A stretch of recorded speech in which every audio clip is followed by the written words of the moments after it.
Matryoshka. Bonjour à tous. Merci d'être présents ici à Grande Contrôle, à Paris, pour cette première édition du festival Matryoshka. Première édition, un premier pas, on n'oblige jamais une première fois, donc je suis très heureux de participer à ce premier festival organisé de main de maître par Sandra Freeman et Fanny Postic qui m'ont donc invité à parler de la société du sans contact, à parler de la manière dont le numérique peut arriver à créer du lien ensemble, ou du moins, par moment, il peut y avoir aussi un effet pervers et ce lien peut être distendu. Tiens, Sandra d'ailleurs qui passe. On peut applaudir Sandra pour son festival, voilà. Je t'en prie.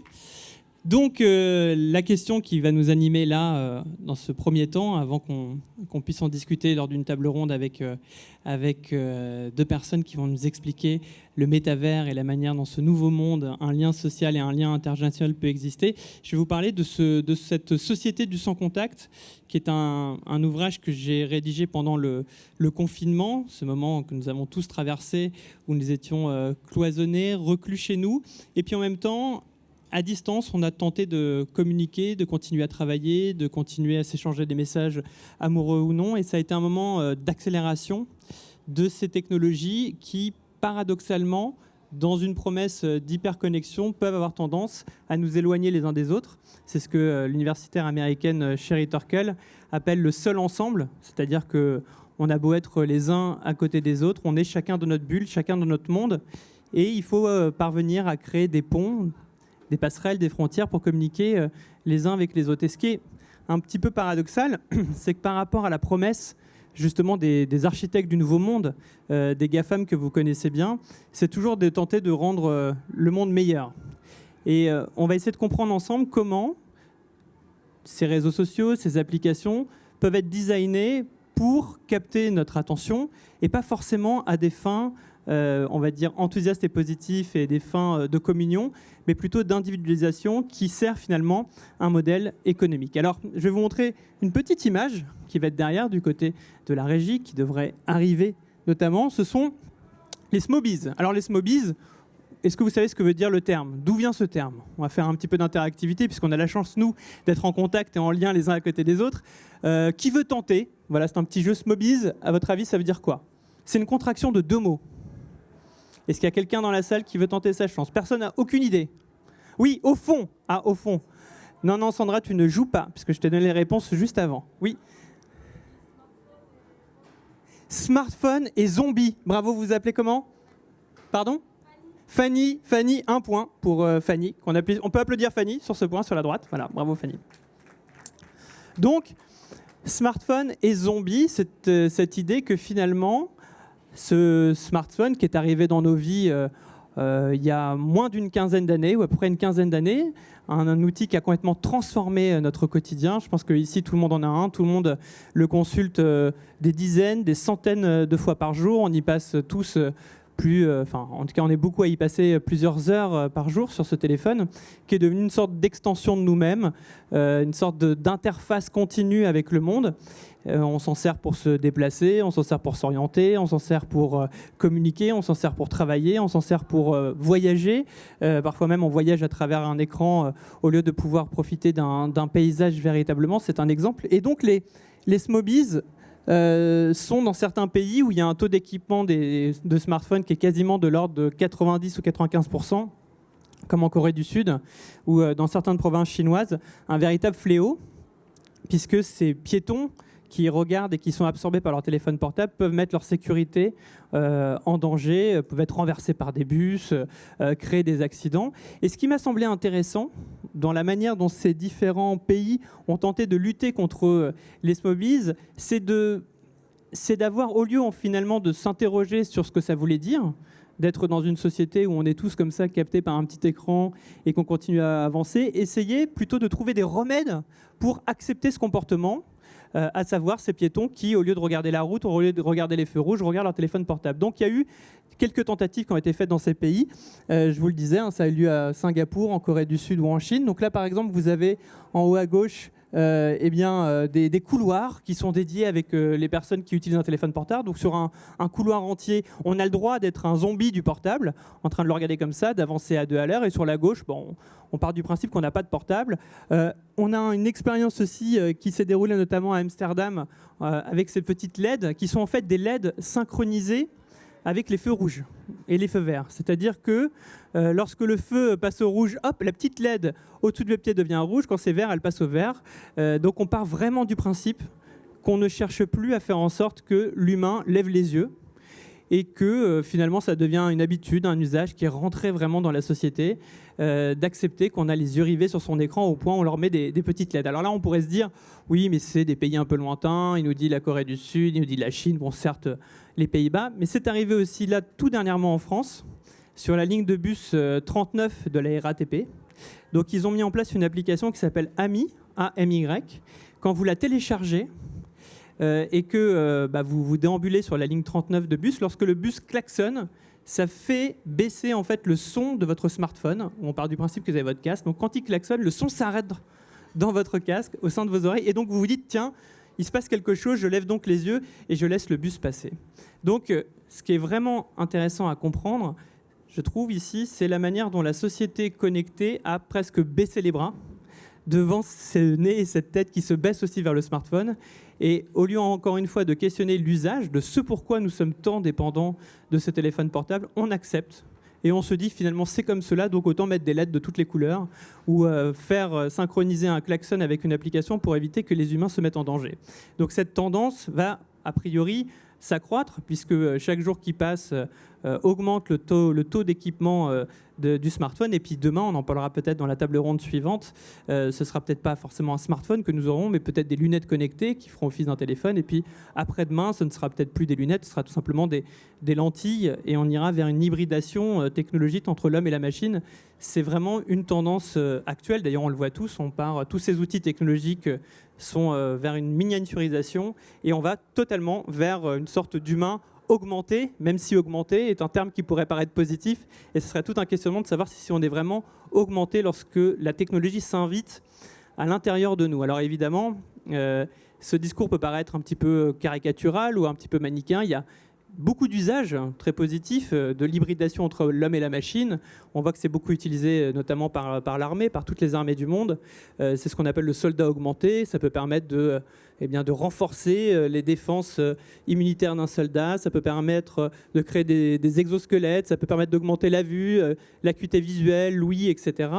Mais c'est intéressant de voir tout de même comment cette hybridation nous pousse à être encore une fois les uns éloignés des autres, puisque c'est tout le sujet de ce festival qui questionne le lien intergénérationnel. Et la question, c'est de savoir comment on communique les uns avec les autres. A priori, pas lorsqu'on est seul, ensemble. Je vois que des gens arrivent, n'hésitez pas à vous installer. C'est comme ça qu'on sera encore plus nombreux et donc encore plus ensemble. Alors, pour essayer de comprendre pourquoi, justement, on est tant capté par ces smartphones, il y a des techniques qui sont employées. On va voir ça dans la slide suivante, à travers le travail d'un artiste qui s'appelle Kevin Lo, que je vous recommande. Allez voir son compte Instagram, allez voir son site. C'est un artiste qui vient de Singapour. Et justement, Singapour fait aussi partie des pays qui ont mis en place des couloirs spéciaux et spécifiques pour les zombies du téléphone. Et Kevin Lo, il fait ce genre de création que je trouve assez forte, où on voit donc une tapette à souris avec un like, on voit les différents réseaux sociaux qui sont comme des sucettes, ou encore un papier à rouler. Donc c'est évidemment cette analogie entre les réseaux sociaux et une addiction. Alors ça, c'est un terme qui est très contesté, l'analogie entre réseaux sociaux et drogue. Moi, je ne pense pas que les réseaux sociaux soient aussi dangereuses que le tabac, etc. On n'a pas du tout la même addictologie, mais ce qui est intéressant, c'est de voir nos comportements et de comprendre pourquoi on peut avoir une sorte de pulsion pour pouvoir les consulter à chaque instant. Il faut savoir comment ces réseaux sociaux sont conçus. Vous savez, quand on parle de la technologie, il y a une grande phrase qui a tendance à dire que ce n'est qu'un outil et on peut en faire le bien ou le mal, le pire ou le meilleur. Beaucoup de gens prennent l'analogie du marteau, c'est-à-dire qu'un marteau, vous pouvez planter un clou, faire quelque chose de bien, ou fracasser la tête de votre voisin, a priori quelque chose de mal. Moi, je pense que ce n'est pas aussi neutre que ça. C'est-à-dire que la manière dont les réseaux sociaux sont tout de même conçus, elle nous oriente plus vers une pente qui irait plus vers une pente, pour moi, avec des effets négatifs et toxiques que l'inverse. Et pour ça, je vais vous donner quelques petits exemples de la manière dont ces réseaux sociaux sont conçus pour arriver à capter notre attention. Alors, est-ce que vous connaissez la technique du bol sans fond ? Ça, on a vu que tout à l'heure, c'est Fanny qui avait pris un... Comment ? Oui, qui avait eu obtenu un point. Alors, bol sans fond, qui veut jouer ? À votre avis, la technique du bol sans fond, qui est une technique qui peut avoir lieu sur les réseaux sociaux dans nos usages, qu'est-ce que ça peut être ? Est-ce que quelqu'un... Ah oui, il y a peut-être une réponse là. Oui ? Le scroll. C'est votre prénom ? Fanny, toujours. Ah, toujours. Non, Allez, Fanny, vous voulez gagner, mais vous changez de place en plus, non ? Ou quoi ? Il y a que des Fanny, c'est ça ? C'est le congrès des Fanny. Mais c'est bien, je ne savais pas, moi. Alors, Fanny, le scroll. Oui, qu'est-ce que vous voulez dire exactement, le scroll ? Ça ressemble à ça. Mais pourquoi on appelle ça le bol sans fond ? Et à votre avis, pourquoi ça nous permet... Enfin, pourquoi ça nous pousse à ne jamais s'arrêter dans l'usage du scroll ? Il n'y a pas de fin au scroll, c'est toujours des choses qui nous intéressent, je pense. Alors, c'est pas forcément toujours des choses qui vous intéressent, mais c'est toujours des choses qui vous arrivent. C'est-à-dire qu'au départ, il y a forcément quelque chose qui vous a intéressé, qui a capté votre attention, donc vous y êtes allé sur un fil Instagram ou autre. Et puis derrière, vous allez continuer, jusqu'à tomber justement sur des informations qui ne vous intéressent plus, mais vous ne savez pas pourquoi, vous restez dessus. Et puis là, quand vous pensez passer 20 secondes ou 3 minutes sur Instagram ou sur Facebook ou sur Twitter, vous regardez votre montre, si tant est que votre montre, vous en ayez une, sinon vous regardez votre téléphone portable et vous vous rendez compte que vous venez de passer une demi-heure ou 35 minutes. Donc en fait, cette technique du bol sans fond, c'est une technique qui a été utilisée par la plupart des réseaux sociaux, puisque les réseaux sociaux se servent quand même d'une sorte de psychologie comportementale qui a été étudiée dans les années 70 pour trouver les failles et les vulnérabilités de notre cerveau.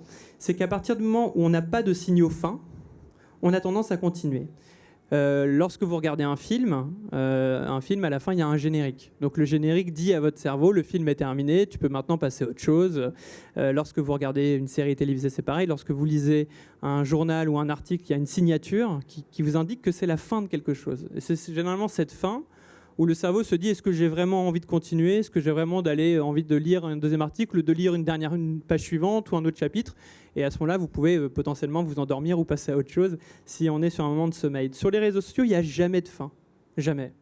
C'est pour ça qu'on appelle ça un bol sans fond. C'est-à-dire que vous pouvez scroller, comme vous dites. Donc scroller, c'est faire défiler son fil d'actualité, mais jusqu'à l'infini. C'est-à-dire que vous pouvez remonter sur des publications de 2 jours, 3 jours, 4 jours, 5 jours, une semaine en arrière. Donc ça ne s'arrête pas. C'est ce qu'a tenté de faire aussi Netflix. Par exemple, Reed Hastings, le fondateur de Netflix, avait dit notre principal concurrent, ce n'est pas Amazon, ce n'est pas Disney+, ce n'est pas Arte.tv, peu importe, notre principal concurrent à nous, Netflix, c'est le sommeil des utilisateurs. Donc c'est comment faire en sorte que les usagers, les utilisateurs de Netflix restent sur la plateforme au détriment même de leurs heures de sommeil. Donc pour ça, il y a la fameuse lecture automatique des épisodes que vous avez tous connue. Vous savez, un épisode s'enchaîne avec un autre. Il s'enchaîne en 15 secondes. C'était une durée qui avait été imposée par Netflix, qui est déjà une durée assez courte. Et ils viennent de la réduire récemment à 6 secondes. C'est-à-dire qu'en 6 secondes, votre cerveau n'a même pas le temps de réfléchir pour savoir si c'est sain, bien ou pas bien d'arriver à l'épisode 2, que l'épisode 2 s'est déjà enclenché dans une série, puis l'épisode 3, puis l'épisode 4, c'est ce qui fait qu'on vit peut-être quelque chose que vous avez tous vécu ici, de se dire, voilà, je me suis couché à 4h du matin, j'aurais pas dû, etc. Donc, encore une fois, tout ça, ce sont des techniques de captation de l'attention, puisque toute l'économie des réseaux sociaux fonctionne là-dessus, sur le capitalisme de l'attention. On peut en citer d'autres, qui sont tout simplement les notifications, par exemple, ces petits points lumineux qui vous indiquent qu'il y a quelque chose à voir. Ça vient, encore une fois, d'une expérience qui a été menée dans les années 70, qui s'appelle la récompense aléatoire. C'était des choses qui ont été faites avec des souris, par exemple. C'est-à-dire que si vous avez une souris et que vous lui mettez en face d'elle-même un petit distributeur de nourriture, à chaque fois qu'elle appuie, elle obtient de la nourriture, et quand elle appuie pas, elle n'a pas de nourriture. On se rend compte que quand la souris est exposée à ce distributeur, qui est un distributeur régulé, c'est-à-dire j'appuie, j'obtiens, je n'appuie pas, je n'obtiens pas, on se rend compte que la souris arrive globalement à très bien s'en sortir et à manger à sa faim. C'est-à-dire quand elle a faim, elle appuie, et puis quand elle n'a pas faim, elle n'appuie pas. Lorsqu'on met en place dans ce distributeur ce qu'on appelle des récompenses aléatoires, c'est-à-dire que j'appuie, parfois j'ai à manger, mais parfois je n'ai pas à manger, parfois je vais avoir un autre objet, parfois je ne vais rien avoir, c'est-à-dire que quand on voit que l'outil est un petit peu cassé, on se rend compte que la souris, finalement, va continuer constamment à appuyer et va parfois même manger au-delà de sa faim. C'est-à-dire que là, ce qui importe dans le comportement, c'est d'appuyer. C'est un petit peu comme la logique en fait, de la machine à sous dans les casinos. Ce qui compte, en fait, c'est le plaisir de tirer, d'appuyer sur la machine et de gagner ou pas gagner, et de savoir qu'on ne peut pas gagner tout le temps. Les notifications, c'est un petit peu ça. On a quelque chose qui s'allume, mais on ne sait pas ce qu'on va y trouver. Est-ce que c'est quelqu'un qui va nous liker? Est-ce que ça va être quelque chose d'insignifiant? Est-ce que ça va être une publicité? Est-ce que ça va être un message? Est-ce que ça va être un mail? Et en fait, c'est le fait qu'on ne sache pas ce qui va se passer derrière qui génère cette récompense aléatoire qui fait qu'on devient un petit peu accro. Et d'ailleurs, vous remarquez que quand vous parlez de scroller, c'est donc ce mouvement de haut en bas qu'on fait avec le pouce. Ça, c'est pareil, ce mouvement d'actualisation. D'ailleurs, on peut un peu le comparer aux machines à sous à l'époque, qui était le bandit manchot, qui était aussi une action en fait, physique qui donnait lieu à un plaisir de savoir si on allait gagner ou perdre à une machine. Quand on scrolle, il y a cette même idée. On pourrait tout à fait avoir une actualisation automatique sur ces plateformes. Or, les ingénieurs ne le mettent pas en place. Ce qu'ils veulent, c'est qu'il y ait un engagement corporel du pouce ou de la main pour chercher ou non une récompense. Donc tout ça, ce sont donc des technologies qui ont été mises en place. D'ailleurs, pour revenir sur l'analogie du casino, vous savez bien que dans un casino, il n'y a jamais d'horloge. Dans un casino, bien souvent, on ne sait jamais s'il fait nuit ou s'il fait jour. Le but du jeu, c'est qu'on y passe le plus de temps possible et qu'on soit en manque de repères. Il n'y a jamais une horloge dans un casino. Pendant longtemps, sur les téléphones portables, il n'y avait pas non plus d'horloge. C'est-à-dire qu'on ne savait pas combien de temps on pouvait passer sur un réseau social. Et c'est par la pression du public, par la pression de l'opinion, par la pression médiatique aussi, que depuis quelques années, maintenant, il y a un temps d'écran qui devient obligatoire en fait sur par exemple les iPhones et qui peut nous indiquer à chaque moment combien de temps on passe sur notre téléphone. Et c'est souvent ce temps d'écran qui nous met face à une réalité qu'on ne veut jamais voir en se disant mais j'aurais jamais imaginé que je passais autant d'heures sur mon téléphone portable. Donc ils ont été obligés de mettre une horloge quelque part, un petit peu perdue dans un téléphone portable, mais tout ça, ça vient de la pression justement du public, de la pression des consommateurs et de la pression des médias, parce qu'on a bien vu tous qu'on est passé quand même au niveau des technologies d'une phase d'enchantement à une phase de désenchantement. C'est à un moment où on pensait que ces outils étaient assez merveilleux, à un moment où la toxicité de ces réseaux sociaux ont été documentés, prouvés par de nombreux scandales, dont dont Facebook a été la cible et l'objet, encore très récemment, avec la lanceuse d'alerte Frances Haugen, qui est une ancienne employée de Facebook, qui a révélé dans la presse américaine des documents internes qui prouvaient que la plateforme était tout à fait consciente de la toxicité de son réseau social et pour autant a continué à le mettre en place sans forcément tenter de l'améliorer parce qu'il était rentable économiquement. Donc, ça, c'est ce qu'on peut voir sur le travail de Kevin Lowe qui arrive à le décrire et à le pointer du doigt de manière très intéressante. On va peut-être passer également à la slide suivante où j'ai envie de vous raconter cette histoire. L'histoire du Broccoli Tree, qui me semble une histoire assez intéressante. Est-ce que Fanny connaît l'histoire du Broccoli Tree ? Non. Est-ce que la deuxième Fanny... Est-ce que vous, les Fanny, ça vous parle, le Broccoli Tree ou pas ? Bon. Alors, l'histoire du Broccoli Tree, c'est l'histoire de cet arbre que vous voyez, qui est quand même très joli, qui se situe en Suède, au bord du lac de Vättern. Et c'est l'histoire de Patrick Svelberg, qu'on va donc appeler Patrick. Patrick est photographe. Et tous les matins, pour aller vers le chemin de son travail, il passe devant cet arbre qu'il a lui-même qualifié de brocoli tree, parce qu'il a une forme de brocoli. Et donc tous les matins, il prend cet arbre en photo. Et il adore ça. Et il le prend d'ailleurs... à chaque moment, chaque journée, en dépit des saisons qui passent. Il met ça dans son petit répertoire et on a peut-être tous eu cette sensation, nous, d'avoir un arbre qui devient un compagnon, qu'on regarde, qu'on voit avec un moment assez spirituel où c'est peut-être juste quelques secondes comme ça dans la journée, mais c'est un moment où on se sent en communion avec la nature. Et donc Patrick prenait ses photos pour lui, dans son répertoire, de cet arbre figé, de cet arbre qui voyait lui aussi la vie et les saisons défiler. Et puis un jour, Patrick, il a voulu créer un compte Instagram qui va s'appeler le compte du Broccoli Tree. C'est-à-dire qu'il a voulu créer un compte Instagram pour justement publier ces magnifiques photos de son compagnon, l'arbre brocoli. Et donc, il le crée il publie donc quasiment chaque jour une photo du brocoli-tree. Les gens trouvent ça super sympa d'avoir un compte Instagram du brocoli, commencent à s'abonner. Et eux aussi, comme Patrick, prennent plaisir chaque jour à regarder ce brocoli-tree évoluer au fil des jours, au fil des semaines, au fil des mois. Au fil du temps, le brocoli-tree gagne à peu près 30 000 abonnés sur Instagram. Alors on est à peu près dans les années 2015-2016, donc c'est déjà pas mal. 30 000 abonnés, c'est quand même une belle notoriété pour cet arbre. Au point qu'il commence à générer une sorte de buzz quand même sur les réseaux sociaux. On se dit tiens, abonne-toi, il y a l'arbre du brocoli, c'est génial, regarde cet arbre, il est super, abonne-toi, c'est top, c'est top, c'est top. Donc Patrick est très content parce qu'il se dit tiens, son copain, l'arbre commence à être assez populaire, il participe d'ailleurs abondamment à sa popularité, au point où finalement des gens qui sont suédois, puisque je le rappelle, il est à côté du lac Värtan, vont peut-être se dire tiens Patrick, je vais essayer de le voir en vrai, puisque je le vois en photo, j'essaie de savoir un peu où il se trouve. Et puis il devient tellement connu cet arbre qu'il devient géolocalisé sur Google Maps. C'est-à-dire qu'assez vite, il y a vraiment un point qui dit voilà, ça c'est le point du brocoli-tree, parce que comme je vous le disais, c'est devenu un petit phénomène sur les réseaux sociaux, sur Instagram, donc il devient localisable.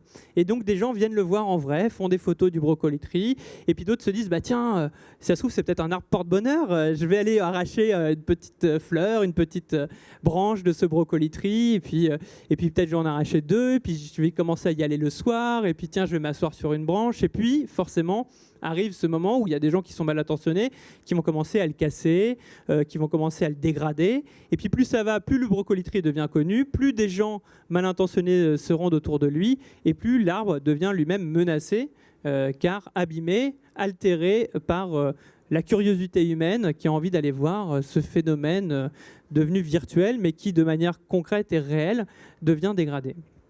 Au point où finalement, à force de vivre comme ça des actes de vandalisme, le brocoli-tree se fissure légèrement et devient dangereux pour la sécurité des habitants, au point que la mairie décide de passer à la slide suivante.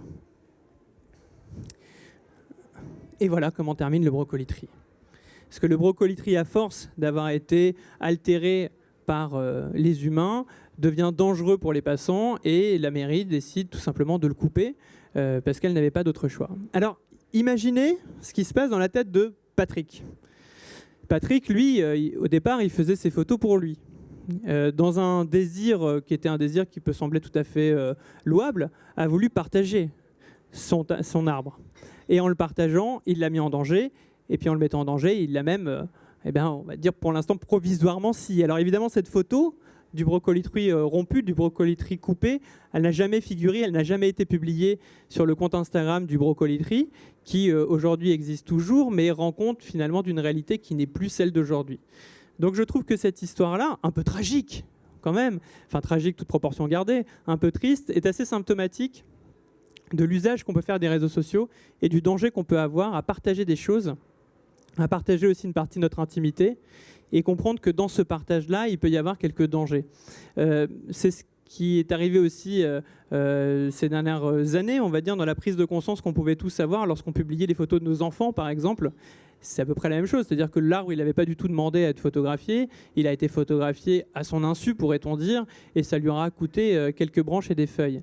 Mais lorsqu'on photographie, par exemple, des enfants qui sont donc mineurs, c'est à leur insu également, et on laisse pour autant une trace de nos enfants, et cette trace pourrait un jour se retourner contre eux, parce qu'on sait très bien que dans la société connectée, tout ce qui est publié sur un réseau social ou ailleurs laisse des traces. Donc ça, je pense que c'est quelque chose qu'il faut tout de même arriver à bien comprendre, c'est qu'il n'y a rien qui se fait de manière totalement fantomatique. Donc même les images de vos enfants ou de votre nourrisson, puisque j'en vois un au loin qui serait peut-être en train de vomir, et tiens, on pourrait le photographier parce que c'est marrant, etc. Finalement, cette photo pourrait un jour lui revenir et peut-être le pénaliser dans une recherche d'emploi, par exemple, surtout si c'est en restauration. Donc voilà cette histoire du brocoli-tree qui, je trouve, nous fait réfléchir. Autre petite thématique que je souhaitais aborder avec vous et qui va nous lancer sur la table ronde de 15 heures qui sera consacrée au métavers, c'est justement la question, encore une fois, du lien et de la discussion. Je vais vous présenter un autre personnage qui s'appelle James Vlahos. Et James Vlahos, il est américain, il est même californien, et c'est un journaliste américain un peu geek, qui sait très bien se servir des outils. Enfin voilà, il n'est pas non plus un spécialiste, mais disons que pour lui, voilà, les ordinateurs font partie de sa vie. Et James Vlahos, il a son père qui est mourant. Son père est atteint d'un cancer. Il sait que donc ses jours sont comptés, et puis il décide de faire quelque chose qui vous est peut-être arrivé à vous aussi, de recueillir des témoignages de son père, de l'enregistrer, de lui demander qu'il raconte sa vie, qu'il raconte son passé. Il vient de Grèce, donc il a eu toute une histoire de migration. Donc James se dit, voilà, c'est peut-être le moment de garder tout ça en mémoire. Donc pendant plusieurs mois, il prend note des récits de jeunesse de son père, qui était d'ailleurs un chanteur. Donc il avait quelques petits morceaux de chant, et puis il note tous ces mots, tous ces récits, toutes ces histoires. Il remplit des carnets et des carnets. Et puis à un moment, il se dit, maintenant que j'ai tout ça en main, ça serait peut-être dommage de ne pas les numériser, de ne pas en faire quelque chose.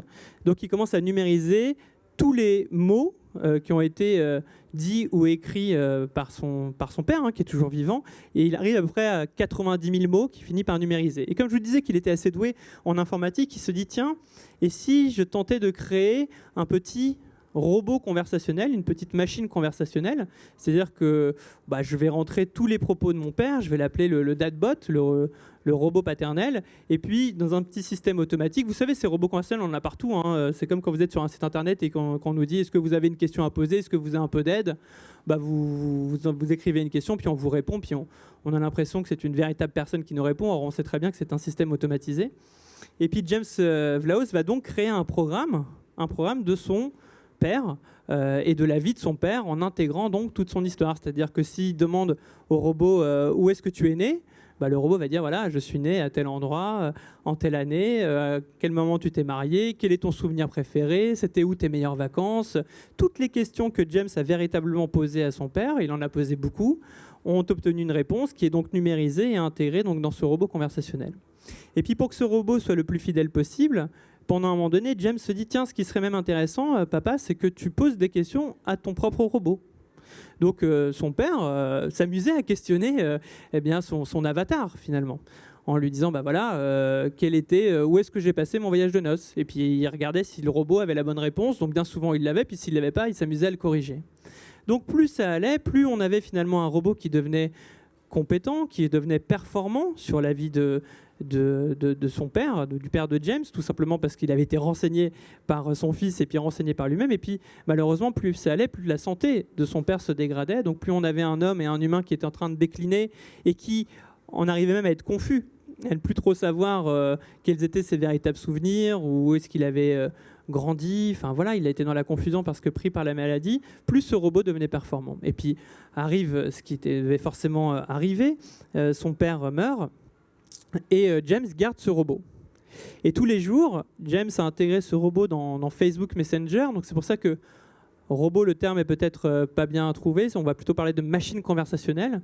C'est ce qui fait que James, tous les jours, sur Facebook Messenger, peut parler avec son père. Lui dire, sachant que le robot l'interpelle comme son père l'a toujours interpellé. Ça va fiston, qu'est-ce que tu fais aujourd'hui? Et puis il lui répond. Puis il a même fini par intégrer des petits morceaux de chant de son père. Et on va se retrouver avec son père qui va se mettre à chanter, etc. Donc ça, c'est ce que James a fait de manière totalement artisanale, mais qui a séduit une grande partie de la population. On en a même créé une start-up derrière. On est donc toujours aux États-Unis, qui permet donc maintenant à d'autres personnes de son vivant de pouvoir créer une sorte d'avatar, de robot conversationnel pour tenter de dépasser ou tenter de toucher ce grand rêve d'une sorte de vie éternelle pour du moins ceux qui restent sur Terre et qui veulent avoir toujours la sensation de parler avec l'être disparu. Il y a une jeune Russe aussi qui a créé une application qui est très très populaire d'ailleurs en Russie et même en Europe de l'Est, qui s'appelle Replika, et qui fonctionne exactement sur la même manière, si ce n'est que ce fameux Replika, donc cet avatar, vous pouvez vous-même, dès maintenant, le créer et le nourrir. Ce qu'on appelle le nourrir en intelligence artificielle, c'est-à-dire que lui donner de la donnée, sachant que ce réplica de lui-même va récupérer la donnée que vous avez rendue accessible sur vos différents réseaux sociaux. On sait très bien qu'on livre beaucoup de données sur nous-mêmes, donc le réplica va déjà l'aspirer une fois que vous lui donnez tous les identifiants sur vos réseaux sociaux. Donc, intégrer vos photos Facebook, intégrer vos messages, intégrer vos amis. Et puis, de votre vivant, vous pouvez continuer à lui parler à votre avatar, à le nourrir. Et l'idée, c'est que le jour où vous allez disparaître, eh bien, ça soit Replica qui prenne la suite, qui prennent la continuité en fait de ce dialogue et vous survivent. Donc ça peut paraître assez insolite comme histoire, mais on est véritablement là dans une tendance très lourde sur le monde de la tech aux États-Unis, et pas qu'aux États-Unis d'ailleurs, qu'on appelle le transhumanisme, c'est-à-dire cette idée, encore une fois, de dépasser la mort. C'est d'ailleurs un rêve vieux comme le monde, mais on voit qu'aujourd'hui, on peut avoir des technologies qui peuvent nous donner cette impression-là. Sachant que, imaginez assez aisément que, quand je vous parlais même du dadbot de James, imaginez que ce soit pas qu'une machine conversationnelle, mais que ce soit la voix, tout simplement, du père de James. On arrive très facilement à le faire maintenant. De toute façon, il suffit même on a tous joué avec Siri, on a tous joué avec Alexa, tous ces assistants vocaux des grandes firmes dont l'anthropomorphisme est poussé quand même assez loin. On peut avoir l'impression qu'on parle à une vraie personne. Donc si on avait la voix du père de James qui pourrait communiquer avec James, on franchirait encore un pas vers la confusion entre le réel et le virtuel. Et il y a un pas qui a été franchi encore plus loin. Là, ça nous amène en Corée du Sud. Je vais vous montrer quelques images dans un instant.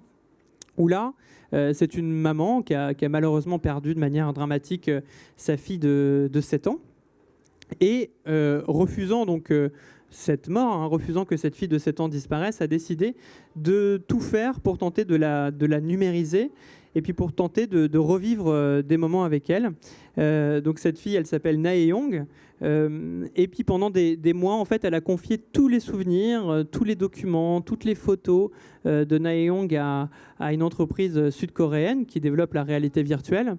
Et puis en prenant des comédiennes qui lui ressemblaient, on commençait à modéliser Naeong, on modélisait aussi des endroits qui lui étaient chers, comme par exemple un parc où elles avaient l'habitude d'aller toutes les deux pour fêter leur anniversaire. Et après plusieurs mois, on va suivre, là je vais vous montrer les images, les moments où la maman de Naeong va donc découvrir l'avatar de sa propre fille, au moment où elles se retrouvaient pour fêter leur anniversaire. Vous allez voir, c'est des images qui sont assez saisissantes et des images qui datent pourtant déjà d'il y a quelques années. Donc je vous laisse imaginer les progrès technologiques qui ont été faits depuis. Et tout cela d'ailleurs va nous ouvrir la table ronde suivante qui est sur la question de l'avatar, la question de la virtualisation. On regarde ces images.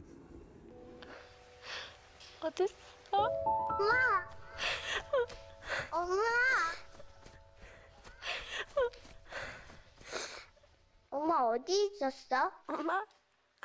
엄마 내 생각했어?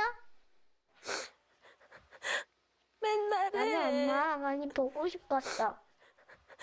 엄마도 너 보고 싶었어.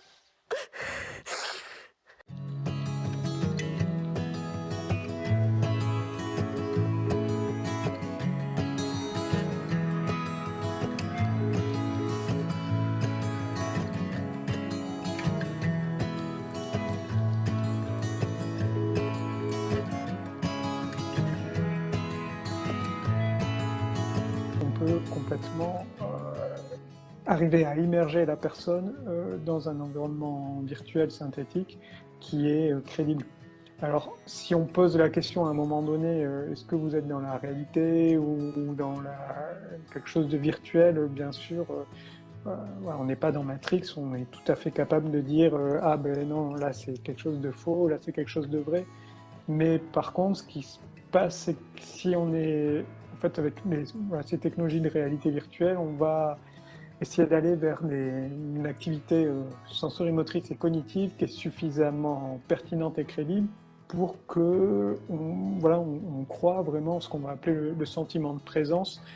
À ce moment-là, on accepte complètement ce qu'on est en train de vivre et on peut le vivre et le ressentir comme si c'était quelque chose de réel.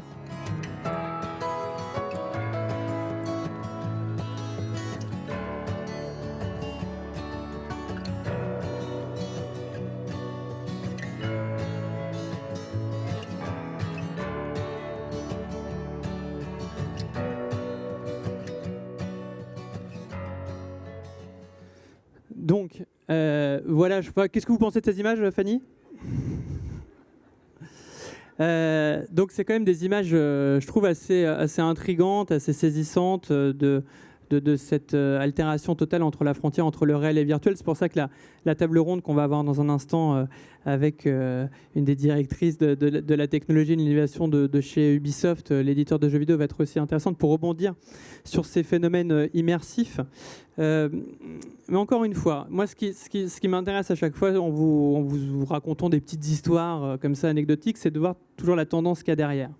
C'est-à-dire que si on voit ces couloirs comme ça, des Smobies, c'est une petite innovation comme ça de mobilier urbain, mais ça raconte quelque chose, ça raconte l'abandon que l'on a fait en se disant finalement les gens maintenant vont être rivés sur leur téléphone, donc allez, signalons-leur que le feu passe au rouge ou au vert, au lieu d'essayer de comprendre pourquoi ils sont tous rivés sur leur écran.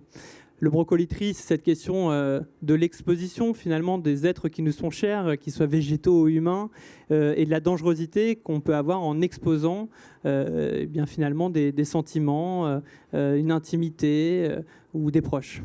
Le datbot, c'est cette idée de la machine conversationnelle vers laquelle on va tous. C'est-à-dire que, encore une fois, les assistants vocaux sont des choses qui ont été largement développées ces dernières années.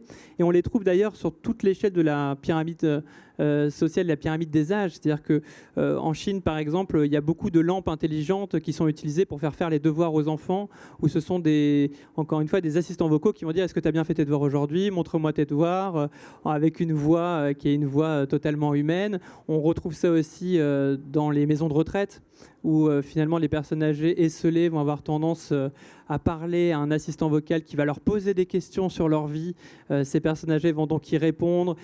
Plus ça va aller, plus la machine va enregistrer les souvenirs, les expressions, les préférences de cette personne, qui va avoir l'impression de parler à une personne humaine, puisque c'est tout ce qui est fait en ce moment par les industriels et les ingénieurs, c'est de faire en sorte que ces robots puissent ressentir des émotions. Vous savez, il y a un grand fantasme en ce moment dans la Silicon Valley, c'est de nous faire croire que les robots émotionnels peuvent exister, c'est-à-dire que votre Alexa puisse ressentir vraiment des sentiments pour vous. Il ne faut jamais oublier qu'en fait, un robot, c'est comme un aspirateur.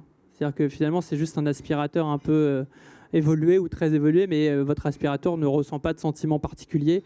Demain, la plus grande des machines anthropomorphiques, la plus grande des machines perfectionnées qui vous donnera l'impression de vous connaître sera et restera un aspirateur. Donc il faudra quand même garder ça à l'esprit. Et puis enfin, pour terminer cette petite présentation, la question du transhumanisme, c'est une question qui est aussi centrale.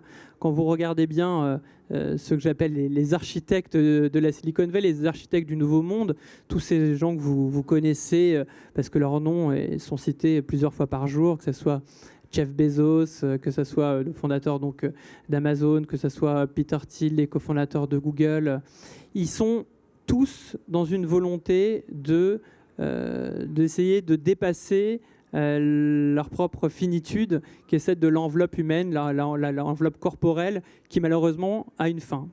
Donc leur obsession, c'est d'arriver à dépasser cette fin-là. Et c'est vrai que lorsqu'on est milliardaire et multimilliardaire et qu'on peut tout avoir, il y a quelque chose qu'on ne peut pas encore s'acheter et s'offrir, c'est la vie éternelle. Donc c'est pour ça qu'ils investissent énormément d'argent pour tenter de reculer cette échéance-là. Et l'une des possibilités, l'une des modalités peut-être de prolonger la vie humaine serait de la prolonger dans un cyberespace, serait de la prolonger dans un espace virtuel. Vous savez, aujourd'hui, on parle beaucoup du métavers, sans d'ailleurs bien comprendre de quoi il s'agit, et ce sera l'objet, encore une fois, de notre discussion qui va arriver. Mais le métavers, si je le résume simplement, on peut imaginer que notre existence de profil sur les réseaux sociaux, prenons Facebook, puisque je sais que toutes les Fanny ici y sont.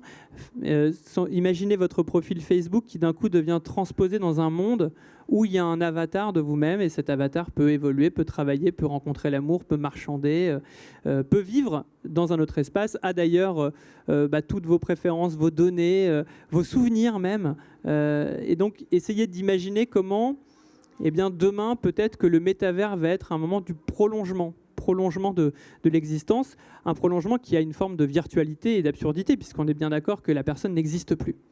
Mais ça me semblait intéressant de finir sur ce transhumanisme qui est encore une fois une tendance lourde et dont on n'a pas fini de parler, puisque c'est ici, à cet endroit, que des millions et des centaines de millions de dollars sont investis. Merci de m'avoir écouté.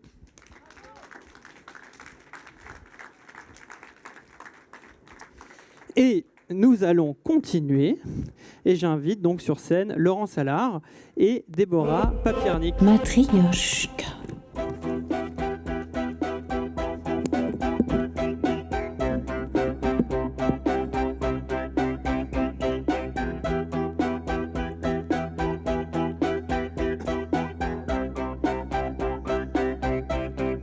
Déborah, venez.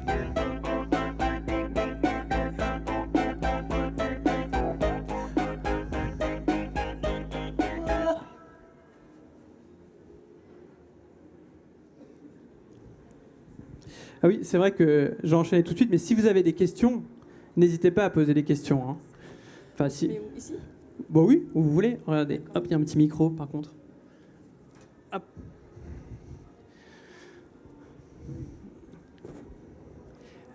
Donc, est-ce que vous avez des... Est-ce que vous avez... Oui, une question, monsieur. Est-ce qu'on a un micro?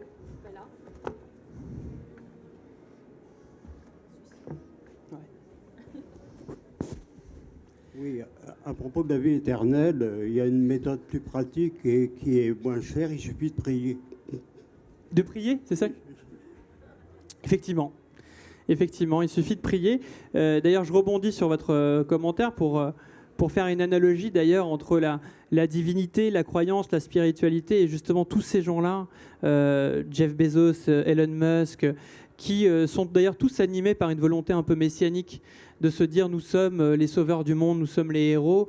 Il suffit de voir d'ailleurs comment Elon Musk aujourd'hui se positionne par rapport à Vladimir Poutine dans le conflit russo-ukrainien, en le défiant, etc., en amenant ses satellites au-dessus de l'Ukraine pour amener une connexion à Internet et pour répondre à la censure. Donc il y a effectivement cette dimension religieuse qui est forte chez ces personnes-là, qui se veulent et qui se pensent être comme des élus déjà et des sauveurs. Donc merci pour votre commentaire et merci pour vos prières. Amen, Laurence. Alors, on ouvre cette table ronde maintenant avec Déborah et Laurence.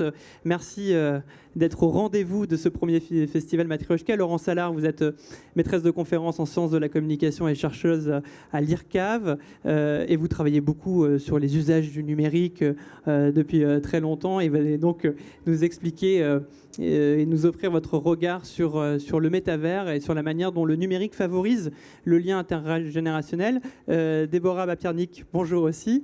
Vous travaillez chez Ubisoft depuis, je crois, une vingtaine d'années à peu près. Ubisoft, éditeur de jeux vidéo mondialement connu. Et vous vous occupez de la stratégie et aussi de l'innovation. Enfin, vous allez peut-être nous dire exactement le département dans lequel vous travaillez. Et vous allez nous offrir aussi votre vision du métavers. D'ailleurs, on va tout de suite essayer de le définir, ce métavers. Enfin, on va demander d'ailleurs au public ce qu'il en sait. Et en ça, le jeu vidéo est très important, puisque le jeu vidéo, depuis de nombreuses années, quasiment ses débuts, cherche à nous offrir un monde immersif. Et on sait à quel point la technologie est importante. Merci à toutes les deux d'être ici. Alors, déjà, métavers, puisque c'était notre point d'entrée de cette table ronde, est-ce que quelqu'un peut tenter de me dire ce que l'on a compris du métavers? Oui, il y a quelqu'un.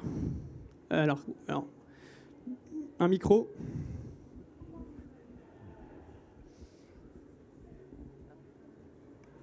C'est bon? Ok. On vous entend. Vous appelez Fanny. Fanny. Fanny, ok. Le métavers, de ce qu'on m'a raconté, donc de mes parents, parce que je pense que c'est plus quelque chose qui, moi, en tant qu'adolescente, c'est pas quelque chose qui m'a plus marqué que ça, mais pour les parents et les générations, du coup pas la dernière génération, c'est quelque chose de très important. Ils ont l'impression que c'est incroyable et que c'est inimaginable. Mais nous, on a grandi dans ça en soi. C'est un monde de réalité virtuelle où par exemple, du coup, maintenant, il y a un marché immobilier dans le monde de réalité virtuelle où bientôt, on n'aura même plus besoin de vivre dans le vrai monde et on aura juste à mettre notre casque, nos gants, et pouvoir se balader partout dans un faux monde en quelque sorte. Et c'est quoi? Donc quand vous dites faux monde, c'est-à-dire que vous le voyez comme quelque chose de plutôt négatif, cet avenir-là? Parce qu'on est dans le faux semblant? Moi personnellement, je trouve ça plutôt, je trouve ça incroyable. C'est assez flippant, c'est sûr, mais il y a un sentiment, comme si on a vraiment plus besoin de ressources. en soi, le but de ce monde, c'est quand on peut se balader partout et quand on le souhaite, on retire notre casque, on va s'acheter à manger, on mange et après on retourne dans notre monde, retrouver nos faux amis et notre fausse vie. Puis, mais c'est assez inquiétant. Mais en même temps, je pense pas que ça va se passer comme ça non plus vers la fin. Il y a ce monde, enfin, il y a tous ces films, par exemple dans Ready Player One, où justement ça exprime ça. Mais je pense pas que ça va finir comme ça, personnellement. Alors Ready Player One, c'est un très bon exemple, une très bonne référence, le film de Steven Spielberg qui est sorti au début des années 2000, pour comprendre justement comment le métavers peut se construire. Je vous invite à le regarder. Et aussi parce que la science-fiction nourrit abondamment, encore une fois, les architectes de la Silicon Valley. Rien que le terme métavers est un terme qui est issu d'une œuvre de science-fiction. Et je rappelle aussi, pour montrer l'importance quand même de cette mutation, que le groupe Facebook a donc récemment changé son nom pour s'appeler Meta, comme métavers. Alors, on va maintenant essayer de le définir ensemble. Laurent Salard, le métavers, puisqu'on en entend beaucoup parler dans les médias, même Emmanuel Macron récemment dans un discours a même parlé de la nécessité d'avoir un métavers européen. Donc c'est dire, si le président de la République se saisit de ce mot-là, à quel point il est rentré dans l'espace médiatique. Comment vous pouvez définir le métavers ? Alors, d'abord, merci beaucoup de cette invitation. C'est une occasion de débattre justement de choix et de propositions, technologiques qu'on nous impose souvent. Voilà, le métaverse, il faut un métaverse, comme il nous faut la 5G. Et il y a peu d'instances, finalement, de débats citoyens sur ces propositions technologiques et comment est-ce qu'il faut les adopter. Est-ce qu'on peut aussi les discuter? Est-ce qu'on peut imaginer d'autres scénarios, scripts techniques? Voilà, donc ça, ici, voilà, on peut se dire qu'on est on crée une arène, une instance de débat, on va dire, démocratique avec des Fanny et les autres autour de de choix technologiques. C'est un peu ce qu'avait répondu Bruno Latour, le sociologue des sciences et des techniques et aussi un penseur de l'écologie politique aujourd'hui, quand justement le président avait déclaré que c'était ou la 5G ou on vivait comme chez les Amish. Et il avait rétorqué que justement chez les Amish, il y avait un choix des différentes technologies, il y avait un inventaire et qu'il n'y avait pas d'imposition par défaut par certains groupes et entreprises commerciales de propositions technologiques dont on n'a peut-être pas grand-chose à faire et qui ne sont pas forcément très, très bonnes pour le brocoli-tree, par exemple, parce qu'il me semble que la planète, c'est plutôt au stade du brocoli-tree qu'on peut la retrouver si on multiplie peut-être les propositions technologiques pas forcément idéales pour on va dire l'environnement. Donc le métaverse, ça vient d'un ouvrage de science-fiction de Neil Stephenson de 1992 qui s'appelle Samurai. Il a été traduit en français par le samouraï virtuel.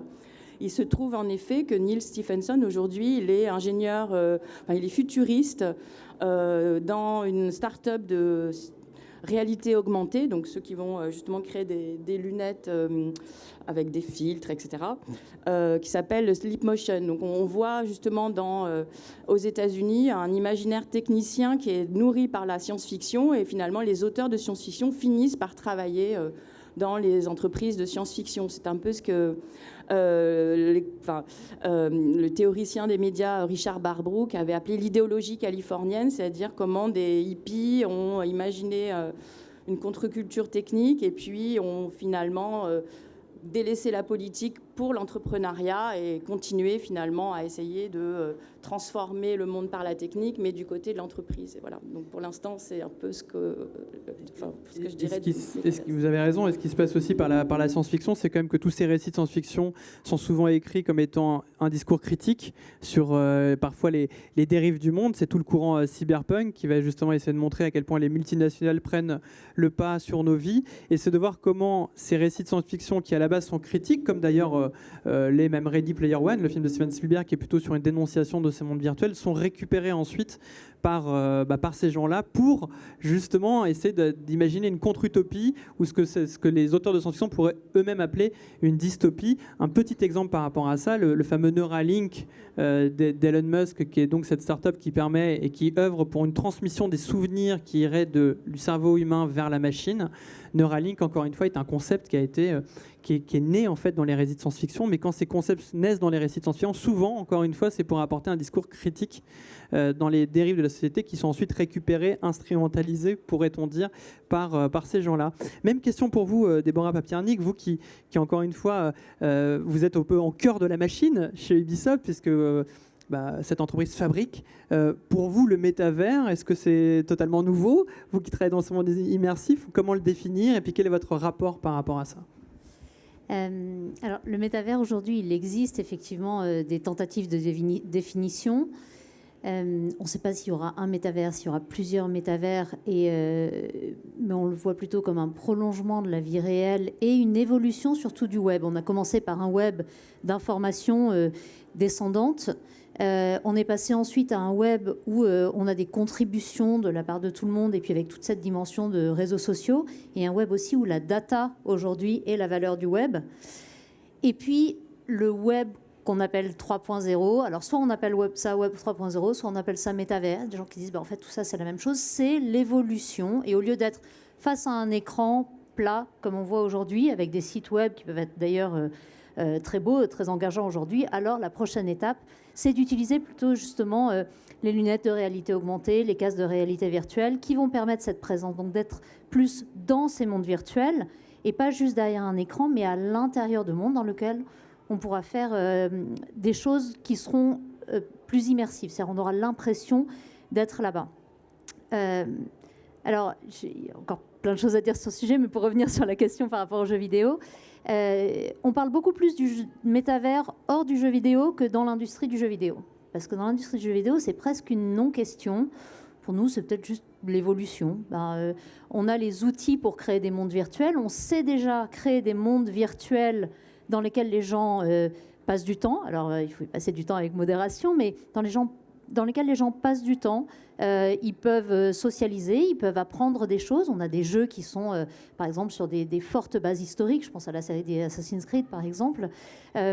C'est aussi des univers dans lesquels on peut gagner confiance en soi, parce que c'est des univers dans lesquels on peut essayer et échouer. On peut même faire ça face aux copains. Il n'y a pas beaucoup d'endroits où on accepte d'échouer face aux copains. Et bien là, on peut le faire dans les jeux. Et finalement, nous, on a déjà les outils pour créer. L'économie digitale, elle existe déjà dans les jeux vidéo. Alors après, avec toute l'arrivée des NFT, blockchain, on va pouvoir asseoir ça. Et puis nous, on tend aussi vers intégrer de plus en plus les joueurs dans la création des jeux et donner même de la valeur au temps qui passe ou aux créations qu'ils pourront faire à l'intérieur de ces jeux. Mais tout ce qu'on voit, c'est quand même une centralisation vers l'humain. Et en ça, je trouve que ça rassure un petit peu. Et pour moi, c'est pas là pour remplacer la vie, mais finalement pour remettre l'humain au cœur. Alors, justement, on aura l'occasion et puis même la nécessité de définir à un moment les NFT et la blockchain, parce que je ne suis pas sûr que tout le monde dans la salle comprenne assez bien ces notions. Juste, quand vous dites on n'est pas là pour remplacer, je pense que c'est une donnée importante. Quel est votre avis, votre commentaire sur les images qu'on a vues justement de Corée du Sud, où on voit cet avatar de cette petite fille disparue qui est quand même là pour justement remplacer à ce moment-là. On peut d'ailleurs se poser la question de l'étape du deuil, qui est l'acceptation de l'être. On voit que cette mère ne peut pas accepter la mort de sa fille, on peut bien le comprendre, mais quelle est votre vision, vous qui êtes un peu spécialiste de ces mondes immersifs, par rapport à ce genre de pratique? Alors, moi, j'accroche pas du tout à ça, effectivement. Enfin, vous avez complètement raison. La notion du deuil, au bout d'un moment, c'est vrai qu'il y a ce passage à autre chose. On peut évoquer le souvenir de la personne disparue, mais peut-être pas la faire revivre, parce que ça perturbe l'évolution de notre vie à nous, finalement. On ne grandit pas. Et on continue pas son chemin. Donc, techniquement, c'est possible. Est-ce que c'est bien? Probablement pas. Et c'est là qu'il y a une dimension éthique importante dans l'évolution de ces métavers. Et c'est pour ça que, ou d'Internet en général. Et c'est pour ça que finalement, on ne peut pas le laisser au grand business. On ne peut pas le laisser à Facebook ou aux GAFAM en général. Et c'est pour ça que les États doivent s'impliquer. Et c'est aussi le sens pour moi de ce que le président de la République l'a annoncé quand il dit qu'il faut un métavers européen. Ça ne veut pas dire qu'il veut concurrencer Meta. Ça veut dire qu'il faut que l'Europe se dote d'outils, de briques technologiques qui permettront d'être indépendants. Et on a parlé jusqu'à présent de globalisation du monde. Ça, c'est un peu terminé, en fait. On repasse sur une régionalisation du monde avec des blocs géopolitiques qui vont permettre de vendre des choses peut-être à l'international, mais sur lequel il y aura une souveraineté, mais je parle d'industrie, de santé, de jeux vidéo, de tout, en fait. Et où, finalement, on n'a pas besoin de dépendre des Chinois ou des Américains quand on veut faire quelque chose. Je donne juste un exemple dans le jeu vidéo. Il y a 2 moteurs qui sont, en fait, c'est des plateformes techniques qui permettent de créer des jeux vidéo.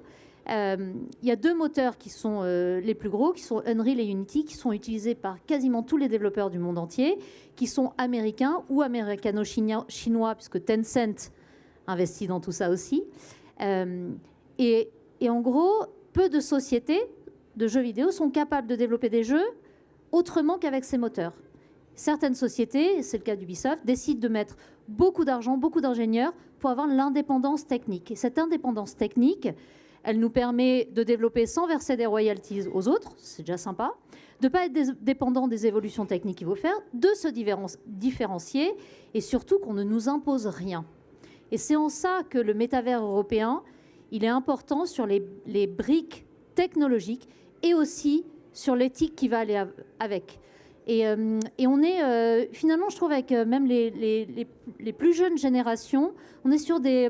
Quand on parle avec les jeunes, les 14-20 ans, on est sur des gens qui commencent à prendre conscience aussi du monde. Et jusqu'à présent, c'était un peu...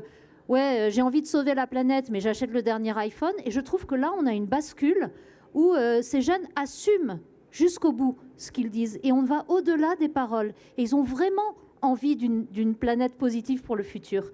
Et c'est ces gens-là qui vont travailler sur le métavers. Le métavers, c'est pas aujourd'hui. Hein. Techniquement, il y a plein de trucs qui sont pas du tout au point. Le métavers, c'est dans longtemps. Et du coup, c'est ces générations qui vont s'en emparer, pour moi, et avec une vision éthique un petit peu différente, qui peut être appuyée par les États aussi. Alors justement, la transition a été toute trouvée puisqu'on a parlé d'écologie et du smartphone par rapport à votre dernier ouvrage, Laurent Salard. Juste parenthèse, on est d'accord, Ubisoft, la majorité des cryptos sont bien français ?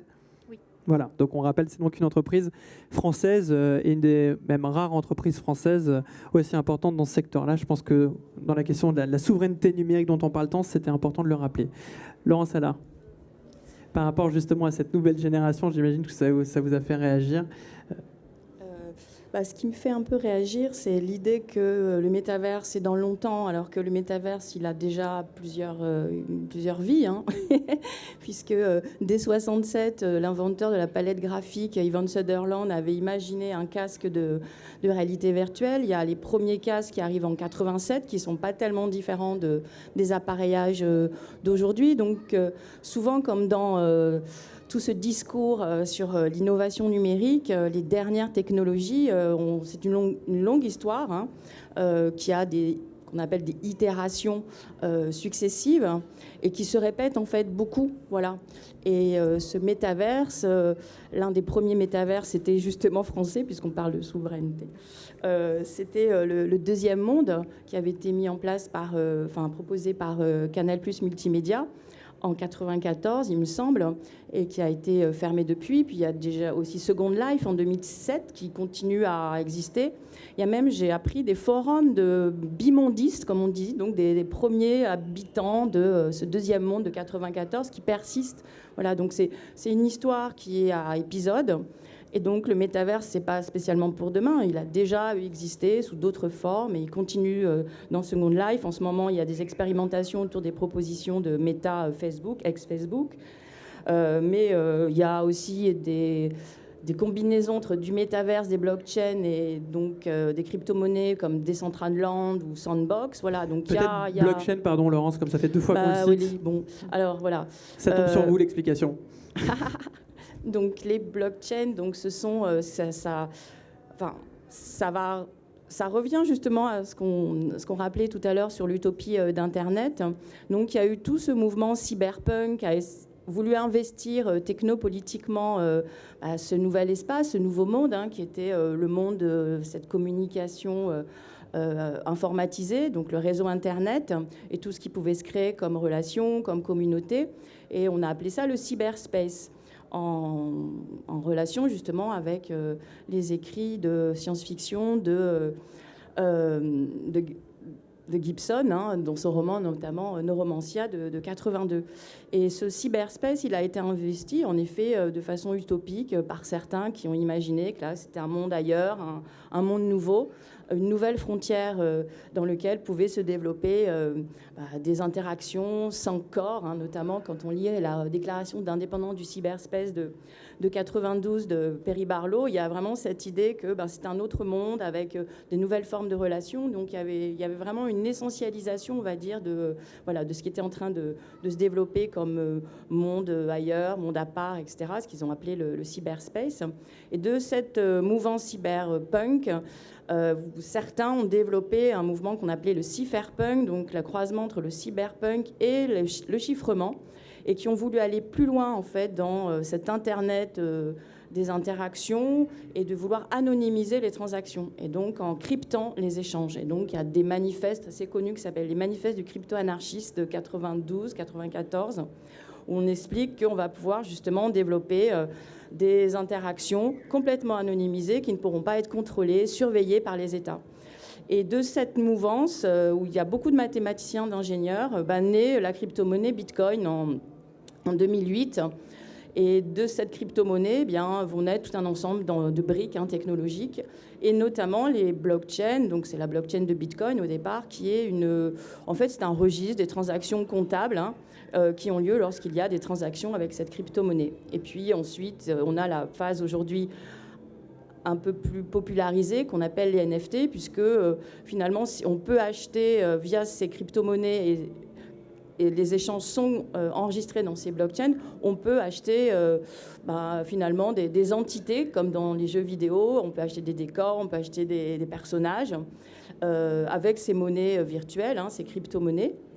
Et ça c'est intéressant pour les artistes parce que ça permet de pouvoir vendre sans intermédiaire leur création sous la forme d'un symbole de leur œuvre qui sera un NFT, un jeton non interchangeable, et de recevoir de l'argent sur leur portefeuille en crypto-monnaie. Alors c'est moins du Bitcoin aujourd'hui parce que c'est moins facile de programmer des interactions, des transactions monétaires avec le Bitcoin, mais avec Ethereum, on a un système assez fonctionnel où un artiste et son collectionneur peuvent en effet acheter et transacter autour d'une œuvre. Et voilà, donc ça c'est une brique technologique qui est en effet de plus en plus finalement utilisée dans certains métaverses comme par exemple Sandbox ou Decentraland, où on va acheter des terrains, on va pour très très cher, on va collectionner, exposer ces collections de NFT artistiques.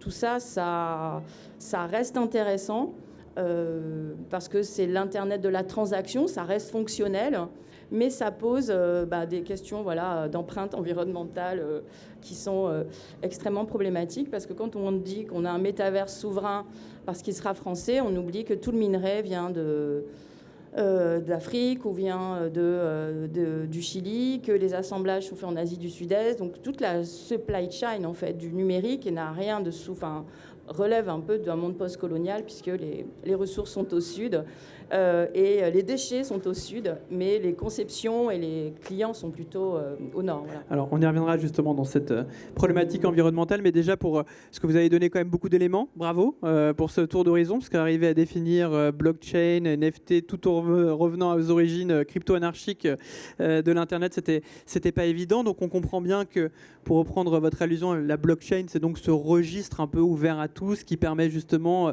à livre ouvert en tout cas, qui permet normalement des transactions fiables, sûres. Et les NFT, ce sont donc ces objets virtuels. Il y a tout un courant de NFT artistique, mais on se rend compte que ça peut être n'importe quoi, un NFT. Ça peut être un capture d'un match de baseball, ça peut être un objet, ça peut être... On voit que des marques comme Nike vont créer des baskets virtuelles et deviennent des NFT, donc ce fameux jeton non fongible, cet objet unique qu'on va arriver à valoriser. Et donc c'est donc le retour aussi du droit d'auteur, presque de l'appartenance en fait du créateur sur Internet, qui pendant longtemps était compliqué à avoir. Donc il y a un retour encore une fois et aux sources, c'est-à-dire dans l'histoire de l'Internet, et la volonté de se réapproprier des objets. Donc je pense que là, NFT, ça va, c'est clair pour tout le monde, pour toutes les Fanny présentes dans la salle. Tout va bien. D'ailleurs, le NFT, le F vient de Fanny, c'était pour vous dire. Voilà, non, les Fanny non fongibles. C'est pour ça qu'il y a beau être plein de Fanny, elles sont toutes différentes les unes des autres. Elles sont comme des NFT, c'est un objet unique.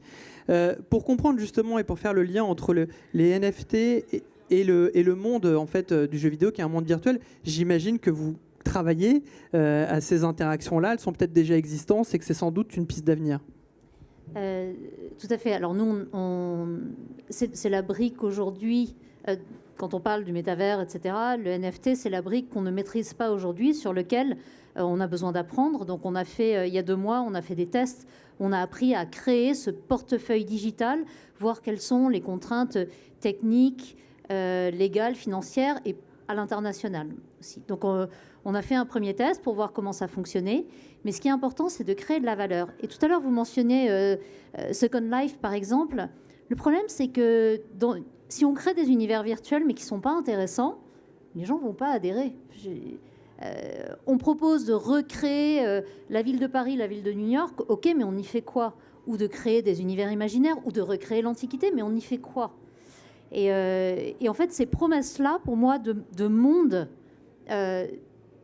juste créer un monde, ça ne suffit pas. Donc, il faut bien réfléchir à ce que les gens vont pouvoir y faire. Et il y a des choses qui vont pouvoir remplacer avantageusement le réel. Il y a des choses qui ne remplaceront pas du tout le réel. Il y a des choses qui viendront compléter le réel. Quand vous jouez à Pokémon Go, finalement, vous utilisez de la réalité augmentée, mais vous allez dans des lieux et vous rencontrez des gens. Quand on fait... vous avez peut-être fait déjà des escape games entre amis, entre familles, ou en famille. Vous allez dans un lieu et vous jouez à un escape game. Et bien, nous, on développe par exemple des escape games en réalité virtuelle. Vous allez quand même dans un lieu avec des copains. Donc, vous y allez et puis vous pouvez prendre un verre avant et puis vous pouvez aller dîner après. Et l'expérience en elle-même que vous vivez, elle utilise un casque de réalité virtuelle qui vous permet de faire une expérience encore mieux que ce que vous faites quand vous faites juste un escape game avec papier-crayon. Donc en fait, il faut aussi voir la technologie et les casques de réalité virtuelle ou de réalité augmentée comme des choses qui peuvent proposer du complément. Je me permets de vous interrompre 2 secondes, Déborah Piernic, parce que vous avez vu les images du Smobies dont on a parlé. Est-ce que ça pourrait pas être des super Smobies? Parce que j'entends ce que vous dites, on fait une aventure ou même une excursion, mais il faut donc bien une interface. Donc là, vous parlez de casque de verre, demain sans doute des lunettes, on va vers une miniaturisation. Donc là, on peut tomber dans ce piège des zombies, non pas du mobile, mais peut-être demain des casques de réalité virtuelle, parce que finalement, notre perception est ailleurs. On est d'accord, on plonge dans un monde qui n'est pas le monde réel, c'est un monde augmenté. Oui, mais encore une fois, ça dépend de ce qu'on fait. Regardez, depuis 2 ans, on vit tous derrière nos écrans. On a appris à travailler derrière nos écrans. Et travailler derrière Teams ou Zoom, c'est quand même pas très folichon. D'abord, il y a la distance de cet écran. La webcam est jamais placée au bon endroit, donc on regarde jamais les gens dans les yeux. Parfois, il y a du lag, etc. La technologie, et avec les casques de réalité virtuelle, nous permettront finalement de regarder les gens dans les yeux. Pour l'instant, on peut imaginer qu'ils aient des avatars réalistes ou des avatars non réalistes, peu importe, mais en tout cas, nos corps seront engagés différemment, nos regards se croiseront, nos lèvres seront animées, finalement presque mieux que ce qu'on voit avec ces images à plat. Donc, le temps que je passe aujourd'hui sur Teams, ça ne me dérange pas de le passer dans un casque de réalité virtuelle.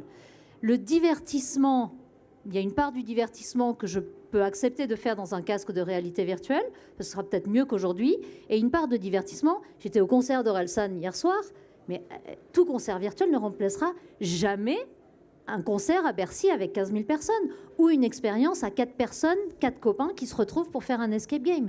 Donc en fait, c'est là que c'est aussi aux citoyens, effectivement, de dire, mais moi, voilà ce dont j'ai envie. Et quand on parle de blockchain, NFT, il y a toute cette notion de décentralisation aussi. C'est-à-dire que tout n'est plus contrôlé par des banques, ou tout ne sera peut-être plus contrôlé par des GAFAM, mais peut-être que d'un seul coup, les utilisateurs vont faire partie de la gouvernance de ces mondes virtuels et auront aussi leur contribution à la fois en termes de créativité, mais aussi en termes de qu'est-ce qui se passe et qu'est-ce que je veux pour ces mondes-là. Mais est-ce que c'est pas un doux rêve, ça ? Parce que quand on voit comment les GAFAM vont pouvoir préempter justement ce fameux Web 3 que vous avez rappelé tout à l'heure, vous l'avez très bien dit, hein. Le Web 1, c'était les sites Internet. Le Web 2, on va dire que c'est l'Internet contributif avec les réseaux sociaux. Et le Web 3, qui se veut justement décentralisé, créant de la valeur. Mais on voit déjà quand des grandes entreprises mettent la main sur ce Web 3, en l'occurrence Facebook qui devient Meta. Est-ce que vraiment l'individu aura son mot à dire, ou encore une fois, quelque part, les routes du progrès vont nous être imposées et ça va être compliqué de sortir des sentiers battus, comme c'est arrivé sur Internet finalement, parce que l'Internet marchand domine finalement l'Internet tout court. Alors, pour de vrai, on n'en sait rien, mais un métavers ou Web 3.0 contrôlé par une ou deux, trois GAFAM, pour moi, ce n'est pas les scénarios désirables. Et peut-être que justement, si on est conscient, on pourra avoir une influence là-dessus. Laurent Salard, quel est votre avis là-dessus ? Est-ce qu'on peut y croire ?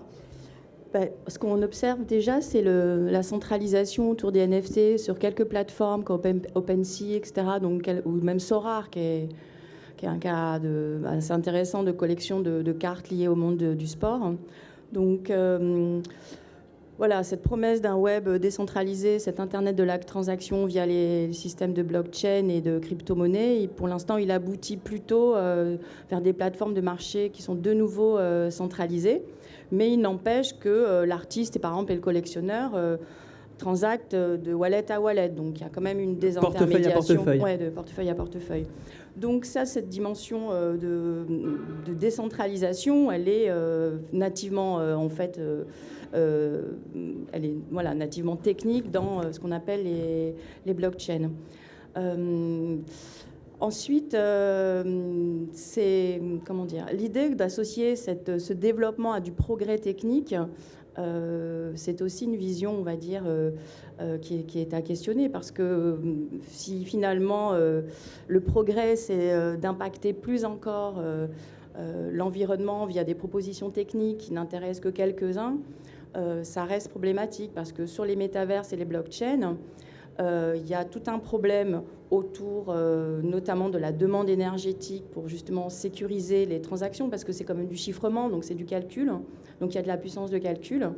Donc sur les blockchains Ethereum, on a en effet un petit peu moins de puissance de calcul dépensée que par rapport à la blockchain Bitcoin, mais bon, ça reste quand même de la puissance de calcul, donc c'est des machines qui ont aussi une obsolescence assez rapide. Elles sont... Sur la blockchain Bitcoin, ce sont des machines qui n'ont qu'une fonctionnalité, c'est de casser du chiffrement. Et pour cela, il faut donc une grosse puissance, une grosse demande énergétique. Et une fois que la machine est un peu usée, bien on va la mettre au rebut. Donc il y a une obsolescence assez importante aussi des machines dans tout ce fonctionnement des blockchains et des crypto-monnaies. Donc ce sont des technologies qui arrivent un peu trop tard en fait par rapport à la trajectoire hélas du dérèglement climatique. Elles sont conceptuellement intéressantes, elles ont des promesses de décentralisation, de transactions pair à pair, puisque le Bitcoin c'était une monnaie pair à pair, hein. Pour les artistes numériques, ça permet fonctionnellement d'être rémunérés enfin, on va le dire. Mais tout ça peut-être un peu trop tard, et le progrès qui est en... Est-ce que véritablement cramer la planète, c'est un progrès techniquement acceptable? Je ne sais pas. Je crois non, mais si je vous entends, la question que vous posez qui est intéressante, c'est de se dire toute l'énergie, les moyens que l'on met à essayer de bâtir ce monde virtuel ou cet autre monde qui vient s'ajouter au monde réel, est-il éthique, est-il viable, n'est-il pas absurde de consacrer toute cette énergie à bâtir les fondements d'un monde virtuel qui est très énergivore alors que le monde réel est en train de brûler? C'est un petit peu ça. On ne peut pas mieux dire. Et donc, qu'est-ce qu'on en pense du côté d'Ubisoft ? Alors, nous, effectivement, par exemple, les essais qu'on a fait en NFT, on a fonctionné avec Tezos, qui est un système de blockchain qui est moins grave pour la planète que dans la façon dont ça fonctionne. C'est beaucoup moins énergivore que d'autres. Donc, on fait quand même attention à ça. Effectivement, ne serait-ce que... Regardez des séries sur Netflix, jouer à des jeux vidéo, vous allez consommer obligatoirement de la bande passante, de l'électricité, etc. Mais ce qui est le plus consommateur dans tout ça, c'est les machines, de vrai. Et c'est le renouvellement des machines. Donc, il n'y a pas de solution De toute façon, l'humanité, elle va vers un progrès technologique et elle est friande de ce progrès technologique. Aujourd'hui, il y a une vraie prise de conscience et dans le monde de la technologie, que ce soit du divertissement ou autre, il y a cette prise de conscience. Ça ne veut pas dire qu'il y a des solutions, mais ça veut dire qu'au moins, toutes ces sociétés prennent ce problème en compte. Et de toute façon, elles n'ont pas le choix. Elles n'ont pas le choix pour la planète, mais elles n'ont pas le choix parce que de toute façon, sinon, elles ne peuvent pas recruter aujourd'hui. C'est tout bête, hein, mais les jeunes, ils ne veulent plus aller dans les boîtes qui ne font pas attention à la planète. Hein. Donc, ne serait-ce que pour le développement de ces sociétés-là, elles sont obligées. Alors, il y a aussi les financiers qui ont mis maintenant des critères de gouvernance, d'environnement, des critères sociétaux pour prêter ou pas de l'argent aux sociétés. Donc, en fait, il y a plein de faisceaux qui viennent quelque part contraindre toutes ces sociétés technologiques à faire des progrès pour l'environnement. Là, dans vos échanges, il y a quand même une grande question philosophique. Hein. Ah, il y a une question dans la salle, je vais y arriver. Il y a quand même une question philosophique intéressante. C'est tout de même, quand on parle de monde virtuel, ça nous renvoie quand même à cette idée, encore une fois, d'un plan B, d'un autre monde qui peut parfois être au détriment du plan A, c'est-à-dire de la planète. Et on voit qu'on a tendance à aller là du côté de l'idéologie en fait, technologique. Et puis on revient à la notion de progrès.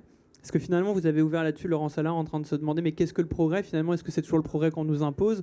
On nous offre une technologie, et le problème de la technologie, c'est qu'elle est très très rapide, et parfois elle est plus rapide que le temps de réflexion et le temps d'adoption, de compréhension de ce qui est en train de se passer. Donc quand vous nous dites, c'est peut-être arrivé trop tard, cette technologie-là, on voit bien quand même que là, il y a quand même une question qu'on devrait tous collectivement se poser en se disant, finalement, qu'est-ce que le progrès? Vers quoi on tend lorsque vous nous dites que les gens sont plutôt friands de nouveautés? Vous avez raison, friands de nouveautés et de technologie, mais est-ce qu'on comprend vraiment tout ce qu'il y a derrière cette technologie-là et quels peuvent en être les risques? Puisque la question qui nous anime ici sur Matryoshka, c'est le lien intergénérationnel, c'est aussi le lien pour la génération future. Donc c'est qu'est-ce qu'on va laisser à cette génération qui va suivre? Il y avait une question dans la salle, c'est ça? Oui, déjà merci beaucoup de ce que vous nous offrez. Je vous demande pas votre prénom. Hein. Non, moi c'est Fanny. Voilà, très bien. Fanny, enchantée. En fait, j'avais une question pour vous, Déborah, concernant ce que vous avez dit un petit peu avant, sur le fait justement d'être dans une forme de nuance pour pouvoir apprécier ce monde virtuel, etc. Vous disiez qu'un concert dans la vraie vie, ça ne sera jamais remplacé par un concert dans un monde virtuel. Mais est-ce que vous ne pensez pas que ça, c'est aussi le cas parce que vous vivez dans votre génération et que c'est déjà un peu moins le cas pour ma génération et que peut-être pour la génération de demain ou d'après-demain, ce sera encore moins le cas justement parce qu'ils auront grandi dans ça et que finalement, peut-être qu'un concert dans un monde virtuel sera moins important, mais qu'il y en aura quand même et qu'il y en aura de plus en plus et que du coup, on va arriver justement à des générations qui ne connaîtront plus justement ces nuances vis-à-vis du monde réel. Alors peut-être qu'en tant que parents, on a une responsabilité de continuer à emmener nos enfants en concert ou voir des pièces de théâtre ou voir des comiques qui font du stand-up. Et c'est des moments de partage qui sont importants. Vous avez tous vécu le fait d'aller à une pièce de théâtre, et là je parle à toutes les générations, aller à une pièce de théâtre ou voir une pièce de théâtre derrière son écran de télé, c'est quand même pas du tout la même chose. Après, il peut y avoir bien sûr des concerts virtuels, et il y a eu plein de choses. Il y en a eu dans Roblox, il y en a eu dans Fortnite avec Travis Scott, et ça rassemble beaucoup de monde. Alors on a l'impression que ça rassemble beaucoup de monde, mais en fait, c'est maximum 100 personnes par serveur. Donc vous n'êtes pas vraiment non plus tout le monde ensemble. Il n'y a pas 15 000 personnes ensemble. C'est pas vrai. Ça, c'est vraiment juste de la réplication de serveurs. Et c'est là que je disais que la techno n'est pas encore au point pour que tout le monde soit dans un métavers commun. Et le monde du spectacle, que ce soit le monde du spectacle du type cirque, le monde de la musique, le monde des concerts, sont tous en train de réfléchir à mais ça voudra dire quoi le métavers? Qu'est-ce que je vais pouvoir proposer finalement dans ces univers virtuels où j'utilise mes compétences? Je sais faire du cirque contemporain, je sais jouer de la musique, je sais faire du spectacle. Et qu'est-ce que je vais pouvoir proposer d'intéressant dans ce monde et qui ne sera pas une pâle copie du réel? Et en ça, c'est intéressant. Mais il faut garder du réel et ce pied dans le réel, et il faut aller respirer les fleurs et marcher dans la campagne. Ça me fait penser à une phrase aussi de Steven Spielberg, puisque vous parlez de théâtre, je peux pousser jusqu'à l'opéra. qui avait dit il y a quelques années, c'était limite une prophétie, peut-être que demain, aller au cinéma sera l'équivalent aujourd'hui d'aller à un opéra, c'est-à-dire réservé à une élite, à une niche, à un spectacle qui n'est plus un spectacle du quotidien, plus un spectacle hebdomadaire, mais quelque chose, un moment un peu fou, cher, du coup, que l'on s'offre. Et on peut craindre justement ça, c'est-à-dire que quand vous nous dites effectivement qu'il va falloir continuer à aller au stand-up, continuer à aller au théâtre, mais on voit bien qu'il y a une numérisation du monde, qui est une tendance forte, qui a été renforcée d'ailleurs par le confinement, et vous l'avez évoqué depuis 2 ans, où tout s'accélère. C'est-à-dire que même, je veux dire, le monde de l'éducation maintenant se vit à distance. Le cinéma, il y a des films qui sortent directement sur les plateformes avant même de sortir en salle, voire qui sortent sur les plateformes et en salle. Et donc, il peut quand même tout de même y avoir peut-être ce risque à terme pour ces générations futures, comme on l'a dit, qui vont être habituées avec la virtualisation des expériences, de peut-être s'offrir un théâtre de temps en temps, un cinéma de temps en temps, mais ça serait peut-être la minorité face à une vie connectée, virtuelle, constante. Ouais. Alors, pour moi, la notion d'éducation, elle est essentielle au niveau des parents et aussi au niveau de l'école. Et je vais vous donner 2 exemples. Quand j'ai ramené à la maison un assistant vocal, mes ados m'ont dit « mais ça va pas la tête ». En gros, ils me disent « mais à quoi ça sert ? Si on a envie d'écouter de la musique, on a déjà des façons d'écouter de la musique. Ce truc-là, en plus, dans la maison qui va nous écouter, on n'en veut pas. Donc tu nous déconnectes ça tout de suite ». Donc j'étais très fière de mes ados. Et un autre exemple, je montrais une vidéo un peu extraordinaire à mes filles de 6 et 8 ans. Et là, l'une des deux m'a dit « non, c'est pas vrai, c'est un montage ». Et je me suis dit, super, elle a un sens critique. Et jusqu'à présent, on nous avait dit, nous, on a grandi avec, on ne doit croire que ce qu'on voit. Le problème, c'est qu'aujourd'hui, ce qu'on voit, c'est pas toujours vrai. Vous avez tous entendu parler des deepfakes. Vous avez même vu la reine d'Angleterre qui fait un deepfake en dansant sur la table. Donc, on peut aujourd'hui, à partir de quelques vidéos, quelques photos, faire dire ce qu'on veut à qui on veut. Et donc là, on est obligé d'exercer son regard critique aujourd'hui sur ce qu'on voit. Et tout ça, pour moi, ça passe par l'éducation.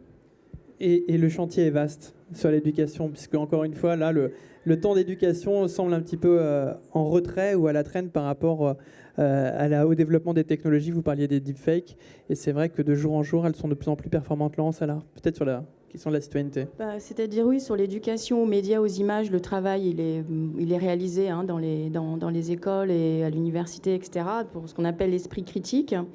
Mais on a assez peu d'éducation justement à tout l'aspect plus matériel en fait du numérique, puisque plus on met l'accent sur la virtualisation et plus les propositions techniques vont dans le développement de ces métaverses, de doubler plus encore le monde par d'autres mondes numériques, moins finalement on a conscience et on connaît on a des connaissances sur le poids matériel en fait du numérique, et donc tout l'aspect éco-médiation par exemple est assez peu développé. Pourtant, il est obligatoire depuis cette année dans le Code de l'éducation.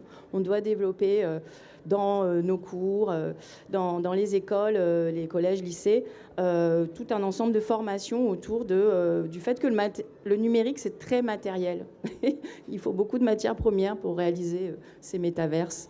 Et donc, ce n'est pas en mettant des casques qu'on peut continuer à ne pas regarder et à ne pas prendre en considération cette empreinte en fait qu'on laisse sur la planète en développant tous ces univers virtuels, métaversels, etc. Donc ça, c'est un élément intéressant sur l'idée de développer un peu une citoyenneté technologique, sur développer tout l'arc des connaissances.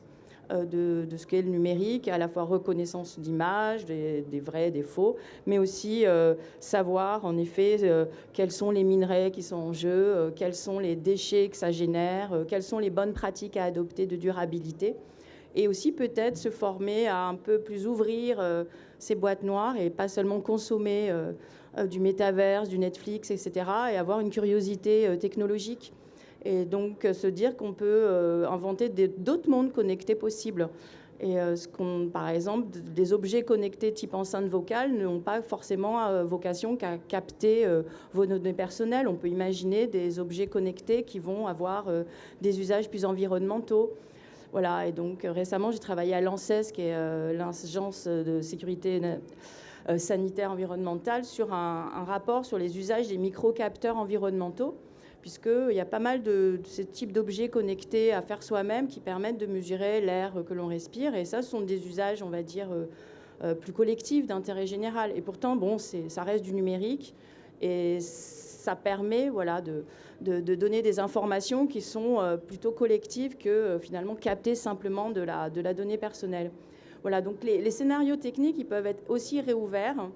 Hier, justement, j'ai organisé une journée sur décoloniser le numérique et on avait donc Agnès Crépé qui est à Fairphone, donc qui est un téléphone éthique, et ils ont investi depuis le monde de l'entreprise, justement, cette problématique, notamment autour des minerais et du travail des enfants dans les mines. Donc, ils ont délibérément travaillé avec des artisans mineurs au Congo qui extraient du cobalt, et ils ont créé une fair trade, un marché équitable du cobalt. Ils vont remplacer le tantal par de la céramique. Donc donc c'est vrai qu'il y a aussi toutes sortes de... Il ne faut pas refermer les scénarios techniques, et le progrès, il n'est pas unilinéaire en fait. On ne va pas tous dans un métaverse avec un casque sur la tête pour ne pas voir tous les problèmes que ça génère par ailleurs. Oui, et puis c'est intéressant aussi de rappeler que la pollution numérique, pendant un moment, était invisible. C'est-à-dire que souvent, justement, on avait pointé du doigt, par exemple, la pollution aérienne, parce qu'on voyait dans le ciel ces traînées blanches, d'ailleurs sans trop savoir si c'était vraiment de la pollution, mais du moins symboliquement, on se disait, voilà, ça dégage quelque chose de néfaste dans l'air. Pendant très longtemps, le monde numérique, on a l'impression qu'il y avait une sorte de magie, et d'ailleurs, c'était toute la volonté d'un enchantement, de se dire en 2 clics, une information arrive, sans comprendre, comme vous le disiez très bien, que ce monde est très matériel, il est fait de câbles sous-marins, il est fait de techniques, il est fait d'ordinateurs, il est fait d'énergie. Et donc, on apprend petit à petit là, à déconstruire justement ce monde virtuel qui génère une pollution qui est bel et bien réelle, bel et bien concrète. Il suffit d'avoir des images des serveurs de machines avec des milliers d'ordinateurs qui sont d'ailleurs répliqués les uns avec les autres. Et d'ailleurs, je renvoie juste à l'ouvrage de Guillaume Pitron qui raconte très bien ça dans son dernier livre sur Voyage au bout d'un like, et qui montre à quel point cette pollution numérique et ce monde virtuel peut polluer de manière totalement réelle et très concrète. Je voudrais juste compléter en fait sur le fait que, vraiment, ces entreprises technologiques sont conscientes du problème. Elles vont pas arrêter leur business, mais elles vont essayer de le faire de plus en plus responsable. Pour donner un exemple, quand on veut jouer à un jeu, par exemple, on peut aller acheter le jeu physiquement, qui est dans une boîte, un Blu-ray, un DVD. On peut télécharger le jeu, où on peut jouer en streaming. C'est-à-dire qu'en fait, vous ne le téléchargez pas, mais vous jouez et les données arrivent au fur et à mesure. Et il y a des études très précises, des calculs très précis qui sont faits pour savoir au bout de combien d'heures de jeu c'est le mieux pour la planète d'acheter, de télécharger ou de jouer en streaming. Et du coup, ça va nous permettre aussi de dire, peut-être qu'en fonction du type de jeu, on pourra proposer telle ou telle option pour l'accès au jeu. En fait, on va vraiment très loin et très finement dans l'analyse de ce que ça coûte pour la planète de jouer, par exemple. Et quand on parle des consoles, il y a toute la problématique de l'obsolescence programmée, bien sûr, mais il y a aussi la problématique du progrès. Et une PlayStation 2, c'est pas comme une PlayStation 3, c'est pas comme une PlayStation 4. Et les gens eux-mêmes ont envie de cette qualité graphique et de ces performances qui sont de mieux en mieux. Mais on parle aussi de la fin des consoles physiques, et où finalement on aura une fois une box, et après des choses qui pourraient être faites sur des serveurs et qui peut-être seront meilleures pour la planète parce qu'on n'aura plus besoin dans les foyers de cette multiplication de hardware, en fait, de matériel qui coûte très cher à la planète. Alors ça coûtera en serveur, en bande passante, mais peut-être que ça c'est moins grave. Alors, on va peut-être aussi donner la parole à la salle dans une interactivité qui est à la base d'ailleurs du jeu vidéo pour être le héros, l'héroïne de sa propre question. Est-ce qu'il y a une réaction dans la salle? Est-ce que quelqu'un souhaite poser une question? Il s'est dit quand même beaucoup de choses. On a tenté de définir ce que c'était que le métavers. Il y a une question au fond de la salle. On a parlé des problématiques environnementales. Je vous écoute. Votre prénom? Sylvia. Vous n'êtes pas dans la bonne salle. Ici, c'est Fanny. Non, Sylvia, je vous écoute. Alors, je voudrais savoir déjà qu'est-ce que c'est un téléphone éthique. Je ne sais pas. Et ensuite, une deuxième question. Vous dites que les sociétés contrôlent la durée d'utilisation. Je n'ai pas bien compris. C'est l'utilisateur finalement qui garde la main sur la durée d'un jeu vidéo. Comment est-ce que vous allez faire pour dire au bout de 2 heures, il faut l'arrêter, au bout de 7 heures, 8 heures je ne comprends pas bien. Alors, 2 secondes, deux questions à 2 personnes différentes. Laurence, sur le téléphone éthique. Donc là, je citais l'exemple de Fairphone qui essaye justement de faire en sorte que, notamment du côté de l'extraction des minerais et de l'exploitation humaine qui est faite dans ce moment extractiviste, eh bien de faire en sorte de réguler aussi ce marché du travail du côté de toute la filière ressources minières. Donc voilà, donc c'est... Et disons que c'est intéressant de voir qu'on peut réouvrir voilà, les modes de production depuis l'entrepreneuriat lui-même. Ça fait partie des acteurs. Il y a des acteurs associatifs, des acteurs entrepreneuriaux, des acteurs éducatifs, et des citoyens. Et c'est un problème qu'il faut prendre ensemble et auquel il faut s'atteler ensemble. Et consommer la critique, en fait, est assez confortable. Voilà. Donc, et petit complément par rapport au Fairphone, c'est aussi cette idée de la low-tech, de la slow-tech, et de se dire que par exemple un téléphone peut être utilisé juste pour téléphoner et pas forcément pour aller sur quantité d'applications, pour être un appareil photo, pour être une caméra, etc. Donc concevons finalement un outil simple. S'il est juste là pour téléphoner, il demande moins de matières premières, il demande moins de ressources énergétiques et peut être utilisé pour sa fonction initiale. Déborah, pardon. Juste que justement du côté des innovations entrepreneuriales, on a une licorne de l'économie sociale et solidaire en France, parce qu'il n'y a pas que des licornes start-up, donc qui s'appelle Télécope. Et alors ils ont un modèle intéressant justement de en fait sensibiliser au poids économique de la data, parce que ça a aussi un poids écologique, et donc ils jouent sur le signal-prix de la data. Et donc ça s'appelle Télécope, et vous avez un forfait de base sur des fonctions de communication, et puis tout ce qui va peser en poids en données, vous est finalement facturé, non pas de façon illimitée comme c'est le cas aujourd'hui. Et donc voilà, donc c'est une façon de prendre en considération le fait que, oui, regarder des heures de Netflix, ça a un coût. Et donc c'est un modèle aussi intéressant du côté des infrastructures réseau. Voilà, on peut dire qu'il y a de l'innovation qui essaye de redéfinir un petit peu les modèles d'affaires avec une prise en considération de l'empreinte environnementale qui existe. Voilà, il y a de l'innovation aussi du côté des entreprises. Oui. Ça fait partie des acteurs du... Voilà. Et c'est intéressant de voir que parfois le progrès, ça peut être juste simplement de reconcevoir un téléphone qui sert à téléphoner et uniquement à téléphoner. Par rapport à la deuxième question. On sait très bien qu'il y a certains jeux où les joueurs peuvent jouer 100 heures. Il y a certains jeux où ils peuvent jouer de façon complètement illimitée et d'autres jeux où finalement l'expérience de jeu, elle dure 7 heures. Elle est plutôt courte. On sait aussi qu'il y a différentes typologies de joueurs. Des joueurs qui passent beaucoup de temps et d'autres non. Donc on peut choisir de distribuer de différentes façons en fonction des types de jeux et aussi orienter nos consommateurs vers différents modes d'achat de nos jeux. Voilà, j'espère que vous avez obtenu des réponses. Alors oui, on a 2 questions pour monsieur. Bonjour, parfait. Sébastien, du coup pas du tout les mêmes prénoms encore une fois. Bienvenue Sébastien.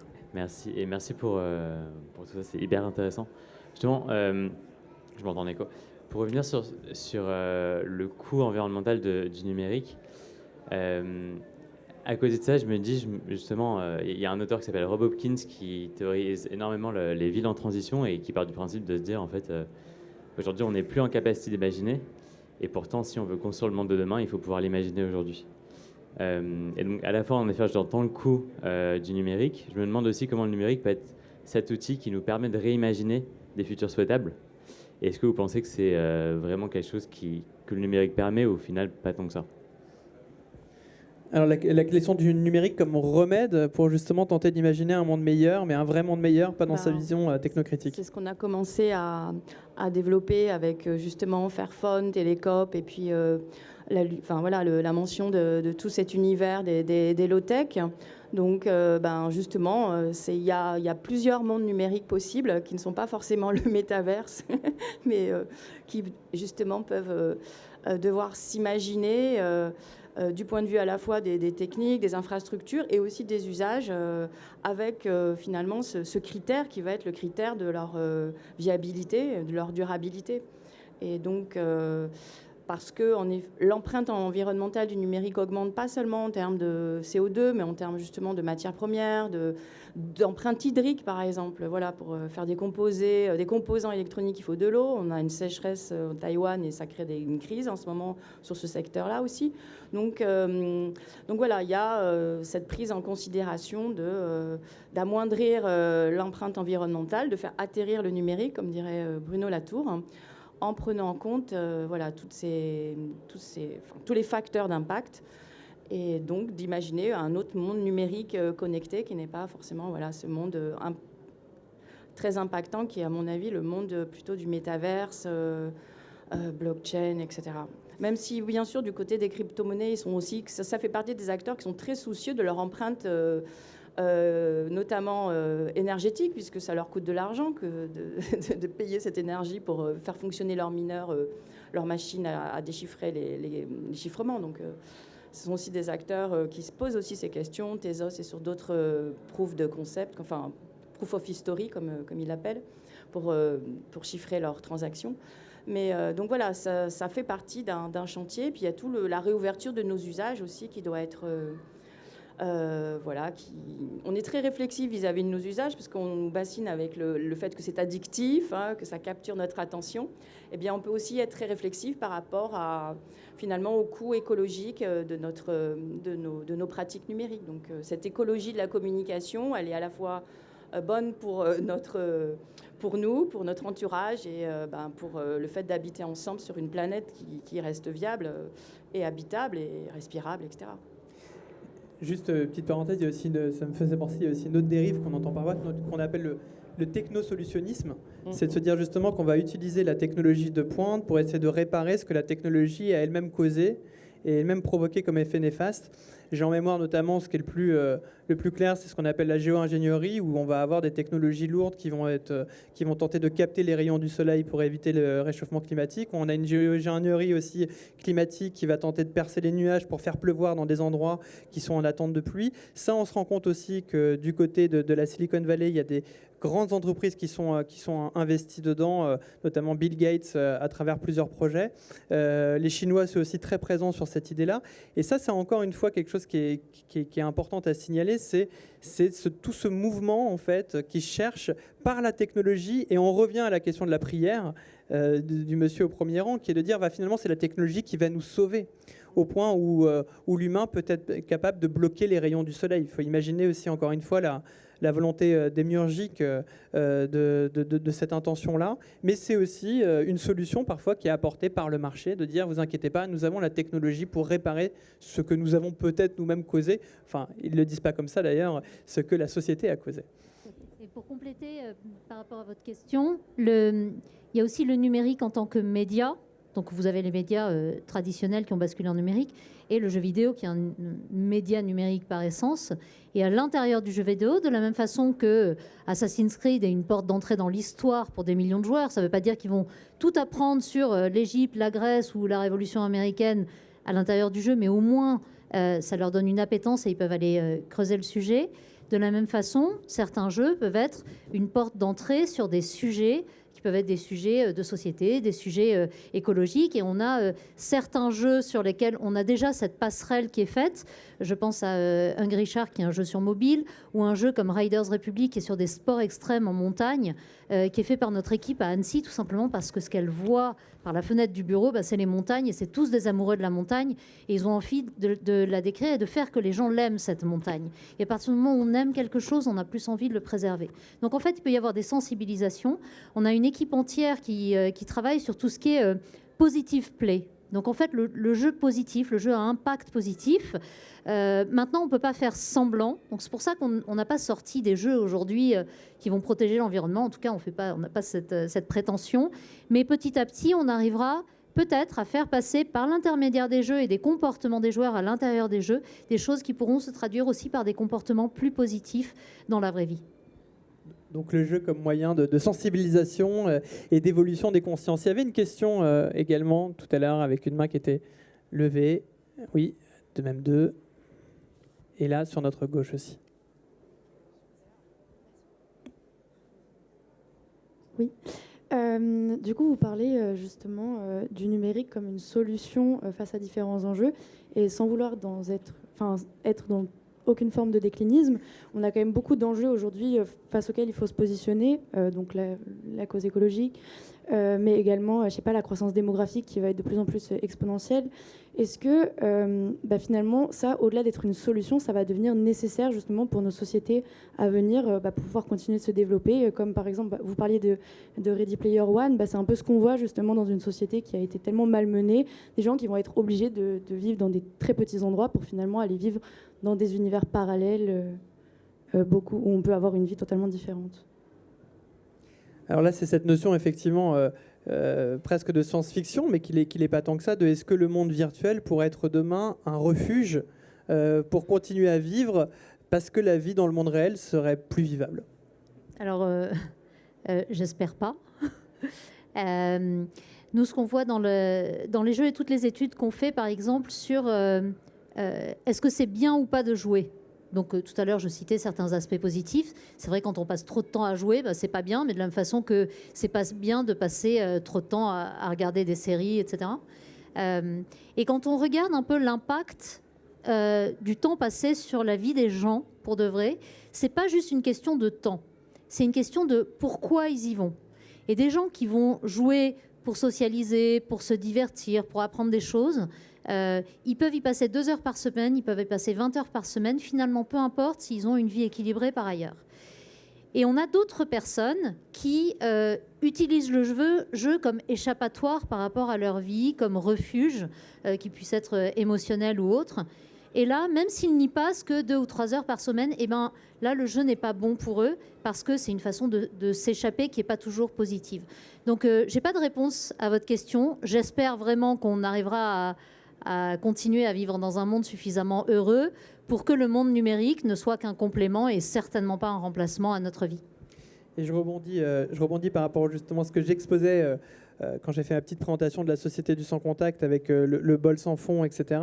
Puisque vous avez cité le mot de intention, et c'est un mot majeur, je pense, comme outil, comme remède, parce que là on parle beaucoup des problèmes, mais on peut aussi aborder quelques solutions. C'est l'intentionnalité. C'est de se dire justement, pour éviter ce fameux bol sans fond et passer 3 heures sur Instagram ou 3 heures sur Internet, alors qu'à la base on cherchait juste à vérifier la date de naissance de François Mitterrand et on a fini sur un trou, sur une sorte de pente glissante qui nous a emmenés sur un trou noir d'1 heure. C'est à chaque fois se dire, questionner son intentionnalité. Pourquoi là je me connecte? Qu'est-ce que je cherche? Quelle information j'attends? Et puis après tout, pourquoi je veux y aller? Est-ce que je veux vraiment aller là, sur Facebook ou sur Instagram ou sur Twitter pour des raisons qui sont correctes, qui sont viables, qui sont saines? Non, peut-être pas forcément. Peut-être que je vais justement ne pas le faire, me restreindre et puis profiter de ces 5 minutes où j'attends le bus juste pour attendre le bus et pas forcément pour fuir. Donc c'est pour ça qu'on a toujours cette dichotomie et ce parallèle qui me semble très important entre intentionnalité à questionner et refuge. Et dans le refuge, il y a parfois la fuite. Une question sur la gauche que nous avions, pour changer un petit peu, monsieur. Un micro va venir vers vous. Oui, bonjour, merci pour le débat. À l'image des échanges, enfin des discussions sans fin sur le cloud, les clouds souverains, le cloud européen, vous semblez avoir dit tout à l'heure que le Web 3.0, ou le métaverse, pourrait être développé aussi en Europe. Enfin, CF, déclaration de notre président. Mais est-ce que les GAFAM et les BATX ne sont pas déjà tellement puissants financièrement, politiquement et troisièmement surtout en continuum de technologie que ce n'est pas eux qui vont définitivement de toute façon développer le Web 3.0 ? Donc une question très politique. Quelle est la place de l'Europe face à ces deux géants, donc le BATX, donc c'est tous les entreprises chinoises notamment, et qui sont très puissantes, et les GAFAM, on le connaît, c'est la puissance américaine. De toute façon, on sait très bien qu'on est dans une puissance américaine d'un côté et puis une puissance chinoise de l'autre. Quelle place de l'Europe ? Tout à fait. Moi, j'ai l'impression qu'il y a encore de la place parce que tout n'est pas développé, tout n'est pas prêt dans le métavers. Tout à l'heure, je citais la question des serveurs. Aujourd'hui, personne, en tout cas dans le monde du jeu vidéo, n'est capable de mettre plus de 100 personnes sur un serveur. Il y a 200 ou 300 millions de gens qui jouent à Fortnite, mais en réalité, quand ils sont sur les serveurs, il y a 100 personnes et ils sont obligés de tout répliquer. Donc, il y a encore du travail à faire au niveau techno, et du coup, il y a encore de la place pour moi, pour des sociétés européennes, pour inventer les technos qui permettront d'être beaucoup plus nombreux sur les serveurs. Il y a encore beaucoup de travail à faire sur l'intelligence artificielle qui permettra soit de créer ces mondes, soit de permettre des interactions avec la reconnaissance de langage ou avec la création d'avatars, par exemple, aussi. Même si les casques, aujourd'hui, on a des casques qui viennent d'Asie, on a des casques qui viennent des États-Unis, on n'a pas tellement de casques de réalité virtuelle européens. Il y a des moments où ce qui sera important, ce sera le contenu. Et on a une création en Europe et en France qui est de très très bonne qualité et qui est saluée partout. J'étais au festival South by Southwest la semaine dernière à Austin, qui est un peu ce festival qui mélange tout, la création, la musique, le jeu vidéo, etc. Et il y a beaucoup de sociétés françaises qui sont là et qui sont primées parce que la création, elle est très particulière en France et elle est reconnue à l'étranger. Et après, il y a toutes les questions de gouvernance aussi. Et c'est vrai que c'est étonnant quand on voit les politiques qui utilisent les buzzwords, on se dit ouais, ok, c'est bon, ils veulent faire de l'audience. Et en fait, peut-être pas que. C'est qu'en fait, ils se rendent compte qu'il y a des vrais sujets et qu'il faut s'y impliquer. Donc, pour moi, il est pas complètement trop tard. Parce que sinon, on pourrait dire la même chose de l'industrialisation. Et quand on parle aujourd'hui de réindustrialisation de l'Europe, et on va dire, bah non, c'est trop tard. L'usine du monde, elle est en Chine, c'est fini. Ben, peut-être pas. Peut-être qu'il y a encore temps. Ouais, sur la plateforme de base, que j'imagine. Oui, une question qui était plus sur la plateforme de base. Et juste pour rebondir sur la question de monsieur, c'est vrai que dans les exemples que vous nous avez donnés, on avait plus l'impression qu'il y avait de quoi s'engouffrer pour créer les objets. Mais je crois que monsieur parlait plutôt des tuyaux. Mais... Tuyaux et plateforme de base, comme une plateforme web, quoi. Oui, mais c'est là que la plateforme de base, il n'est pas certain que Meta, parce qu'il s'appelle Meta, gagne. Et qu'il y aura peut-être d'autres plateformes qui vont être créées ou peut-être qu'il y aura une espèce de plateforme universelle avec des contenus qui viennent de partout et pas de suprématie. Enfin, on espère qu'il n'y aura pas de suprématie de Meta ou des GAFAM en général sur le sujet et c'est pour ça qu'il est important de le prendre en main pour moi. Mais moi, j'ai pas l'impression qu'il soit trop tard. Et c'est vrai que pour bien comprendre le métavers, il y aura plusieurs portes d'entrée. Je pense que c'est important de le dire. C'est-à-dire que Facebook a justement fait un coup de communication assez magistral en changeant son nom. On s'appelait Meta, comme étant finalement l'incarnation du métavers lui-même. Or, il faut bien imaginer que dans ce Web3, il y aura plusieurs portes d'entrée a priori. Il y aura des métavers même étatiques, des métavers avec différents acteurs qui vont offrir des portes et des accès. Et ça, je pense que c'était important à rappeler. Il y avait Laurence, attends, il y avait une question. Et puis on laissera répondre Laurence à cette question. Est-ce qu'on peut ramener le micro du côté droit de la scène dans cette mobilité intergénérationnelle? Merci. Oui, c'est bon. Ok. Tout à l'heure, on parlait du métavers. Approchez bien le micro. Ok. Attendez, je sais plus ce que je voulais dire. Je réfléchis. Moi, en tout cas, j'ai 14 ans aujourd'hui. Enfin, pas aujourd'hui totalement, mais j'ai 14 ans. Et ça fait 2 ans que je vis dans la Covid-19, comme tout le monde ici. Donc j'ai vécu le début de mon adolescence, même une partie de ma préadolescence, dans la Covid-19. Donc dans cette peur de l'attraper, dans cette peur du virus. On m'a toujours appris, du coup, depuis ces 2 dernières années, à ne pas trop toucher les gens, à ne pas trop les approcher. Je n'ai pas pu vraiment vivre des concerts entre amis, aller dans des bars. Enfin, il y a une sorte de peur du toucher qui est quand même très présente. Et le métavers, en soi, si on arrivait à développer peut-être des serveurs qui accueilleraient plus de personnes en même temps, et aussi ce qu'on peut retrouver du coup dans Ready Player One, ou aussi un animé, parce que dans le monde japonais, il y a quand même énormément ça, par exemple Sword Art Online, des choses, du coup, des simulateurs de ressenti physique. En soi, si on avait ça et qu'on pouvait accueillir plein de personnes au même endroit, on pourrait vivre, par exemple, des concerts, comme vous l'avez dit, Déborah Papernik. Hier, vous êtes allé voir un concert de Orelsan. On pourrait aller voir des concerts dans le métavers, par exemple, où on serait du coup des milliers et on pourrait ressentir des choses, rencontrer des gens, sans forcément avoir peur d'attraper un virus ou de rencontrer des choses qui pourraient réellement toucher notre corps. Là, c'est quand même une très bonne question, parce que ça pose la question du corps. Alors, la question du corps physique que la technologie peine aujourd'hui à totalement remplacer dans les émotions. Et peut-être que demain, ce sera le cas. Mais... C'est marrant. Je me suis justement posé cette question du toucher cette semaine. En France, depuis le Covid, moi, j'ai serré la main à personne. En fait, les gens ne tendent plus la main. On fait cette espèce de check, là, comme ça. Et la semaine dernière, j'étais aux États-Unis. Ils ont tous serré la main. Et j'étais hyper étonnée parce que moi, j'hésitais. J'avais presque envie de leur dire, bah, c'est peut-être pas obligé. Et je me dis, bon, alors, qu'est-ce que je ferais ? Est-ce que ce que je n'aime pas, c'est le toucher ? Est-ce que c'est la sensation physique ? ou est-ce que j'ai acquis une peur d'attraper un virus quel qu'il soit, parce que ça peut être le coronavirus, mais ça peut être la gastro, ça peut être n'importe quoi. J'en sais rien, je ne sais pas l'analyser aujourd'hui, mais aujourd'hui, vous êtes quand même là, dans une salle, à vivre quelque chose que vous ne vivriez différemment si vous aviez juste allumé votre ordinateur. Et peut-être qu'on doit tous faire ce réapprentissage de la vie en proximité, avec peut-être des gestes barrières qu'on conservera parce qu'il continuera à y avoir des maladies qui circulent, graves ou pas graves. Donc il y a peut-être un juste milieu à trouver et un réapprentissage. Mais c'était important de rappeler justement le confinement. Vous nous parlez de votre expérience de vie depuis 2 ans. C'est ce que j'ai essayé aussi de faire dans la société du sans contact, et je le disais au début de cette introduction, c'est à quel point cette pandémie a été un accélérateur des usages. Je ne suis pas du tout dans une volonté complotiste de dire que sont les GAFAM qui sont à l'origine de ça, loin de là, mais en tout cas ils en ont profité. Il y a eu une opportunité qui a été extraordinaire quand même pour toute cette numérisation du monde, et c'est vrai que ça pose des véritables questions dans nos usages, dans notre manière de vivre, où il y a eu peut-être 10 ans ou 15 ans d'accélération sur notre tolérance et notre manière de vivre la relation à l'autre, qui peut donc dépasser finalement le toucher, dépasser la sensation. Et c'est intéressant quand vous parlez justement du corps et du toucher, parce que pour l'instant c'est ce que la technologie n'arrive pas encore à reproduire. On l'a vu dans les images de Corée du Sud, on la voit, cette maman avec sa fille, on voit ce côté un peu très perturbant qu'elle a pu vivre. On a eu l'impression qu'elle avait sa fille devant elle avec les gants tactiles, mais elle ne l'a pas vraiment touché. Il n'y a pas eu ce moment de communion, ce moment de chair en fait, hein, ce moment et le jour où peut-être la technologie arrivera, on en est encore très très très très loin, mais en tout cas ça peut être recherché, le jour où elle arrivera à reproduire ou à donner l'impression de reproduire un contact tactile, là il faudra quand même s'inquiéter, je pense, sur l'avenir de l'humanité et de nos échanges. Laurence Allard.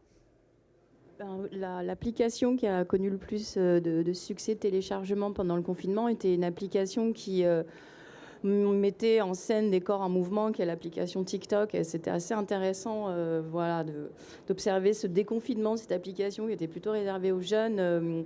Et donc voilà, vos observations sur la question du corps et du contact pendant cette période voilà, me rappelle qu'en effet, ce qu'on a cherché à regarder, c'était d'autres nous-mêmes voilà, qui bougeaient, qui dansaient, avec cette fonctionnalité aussi de pouvoir danser à plusieurs. Mais en vous écoutant tous, à remettre à demain ce qu'il faudrait essayer de penser dès aujourd'hui, voilà, ça me questionne. Et je me dis, depuis le début, en fait, on reste dans ce qu'on appelle une ontologie très dualiste, où il y a le monde physique, le monde numérique, comme un double. Et c'est bien le problème, en fait, de cette pensée très dualiste qui nous laisse penser que, justement, les questions écologiques, environnementales sont à côté de nous et nous ne sommes pas dedans. Voilà. Et donc, l'idée même de métaverse, elle reproduit cette ontologie dualiste entre un monde et l'autre, moi et les autres, l'environnement et les humains. Et il y a une proposition un petit peu... il y a plein de contre-propositions en ce moment du côté du Web 3 et des métaverses. Il y a notamment donc une proposition qu'on appelle le Web 0.0, en rappelant qu'Internet est le premier réseau décentralisé natif, et donc on peut rajouter des couches de blockchain, de NFT. Ça ne rendra pas la chose plus décentralisée que ce ne l'a été à l'origine. Ça va juste les débarrasser de ce qu'ils appellent le bullshit crypto libertarien.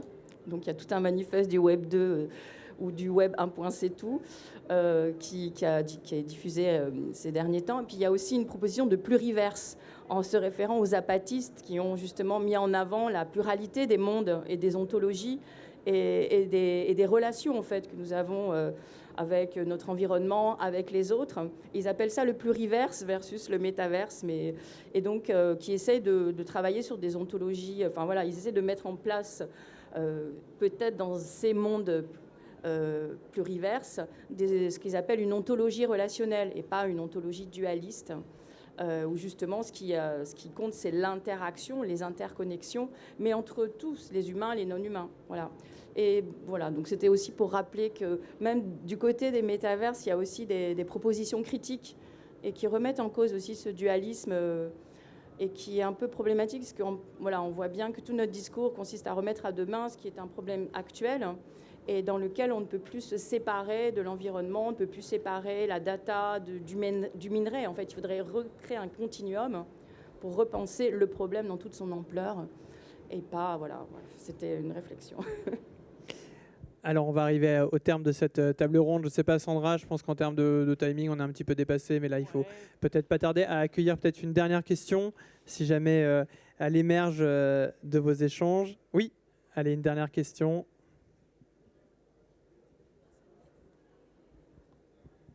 Merci. Moi, je voulais, comme une sorte de témoignage, et puis avec une question à la fin.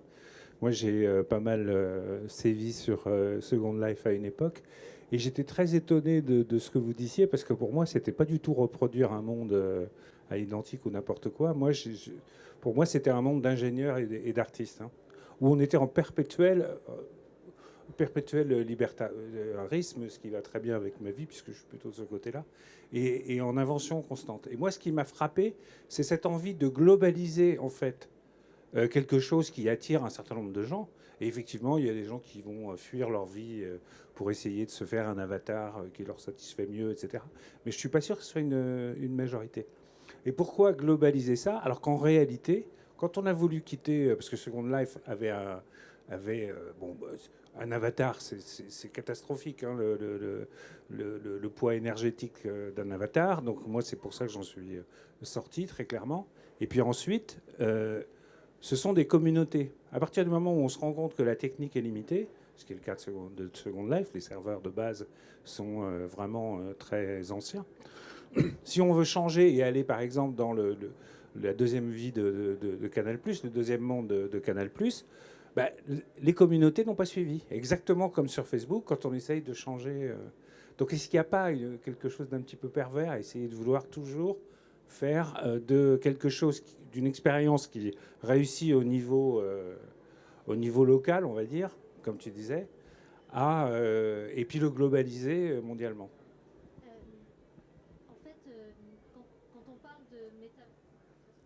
Quand on parle de métavers et d'un métavers ou de plusieurs métavers avec des mondes persistants, une identité persistante, etc. Aujourd'hui, quand vous vous connectez à Internet ou quand vous vous connectez sur différents jeux, à chaque fois, vous avez un login, un mot de passe différent. Vous ne pouvez pas emporter votre identité, qu'elle soit ce que vous possédiez ou l'histoire de vos communications ou vos amis. Vous ne les emmenez pas d'un endroit à l'autre. Tout ça, c'est très différencié. Une des promesses évoquées pour le métavers, c'est que vous pouviez embarquer votre personnage avec tout ce qu'il comporte. Ce qu'il possède, ce qu'il a acheté, ses communications, ses amis, d'un univers à l'autre. Et puis vous aurez parmi vos amis des gens qui iront jouer avec vous ou qui iront commercer ou qui iront faire des expériences diverses et variées dans le métavers et vous, qui ne seront peut-être pas toujours les mêmes, qui feront partie quand même de l'ensemble de vos amis et avec peut-être un seul point d'entrée qui sera votre identité personnelle. Mais ça n'empêche que tout le monde ne sera pas ensemble surtout. Et quand je parlais de serveurs, je parlais en particulier du cas précis de jeux du type Fortnite où on nous fait croire en fait qu'il y a des millions de gens et en fait, oui, il y a des millions de gens qui y jouent, mais ensuite, serveur par serveur, ils ne sont pas tant que ça. Donc en fait, vous êtes avec vos amis, vous ne serez peut-être pas avec tous vos amis sur le même serveur, vous ne pourrez peut-être pas échanger avec eux, mais dans le futur, vous aurez probablement cette possibilité de rencontrer des gens plus variés ou d'emmener tous vos amis au même endroit. Et ça renvoie finalement, puisque vous parlez de ce faux semblant, d'avoir cette promesse d'être en connexion avec plein de gens et finalement un nombre de personnes assez réduit. C'est exactement ce qu'on vit sur les réseaux sociaux avec ces effets filtres, ces effets bulles où on a l'impression de parler à une communauté de X milliers de personnes, mais au final, notre message finalement est-il adressé qu'à un tout petit pourcentage de cette communauté. Et on en revient, et ce sera peut-être le mot de la conclusion, puisqu'on parlait de liens intergénérationnels, avec parfois cette illusion des échanges numériques qui nous donne l'impression de parler à tout le monde, alors qu'au final, on ne sait pas vraiment à qui on parle, ou on parle à des gens qui nous ressemblent, qui ont les mêmes préférences, qui ont les mêmes goûts que nous, qui peut parfois éviter cette rencontre avec l'autre, alors que dans les échanges réels, comme on a pu vivre à l'instant même, eh bien, ce sont des individus qui ont peut-être été de passage, comme ça ici à Grande Contrôle, qui ont vu de la lumière, qui sont rentrés ici, qui se sont assis, qui ont écouté une conférence, et tout cela n'était pas programmé, tout cela était le hasard et la fameuse poésie de la rencontre. Merci d'avoir été là aujourd'hui. Merci.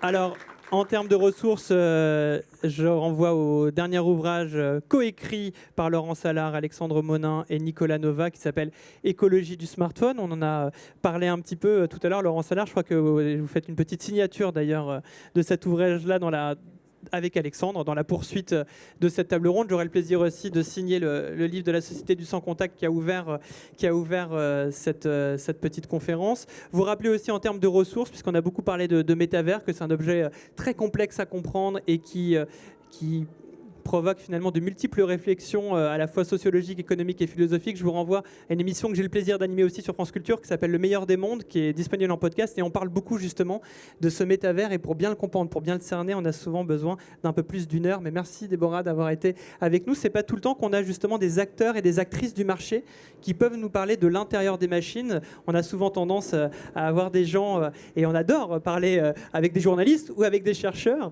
mais finalement nous sommes que des analystes d'un objet. Et là, on avait la chance d'avoir quelqu'un qui les fabrique ou qui participe à cette fabrication.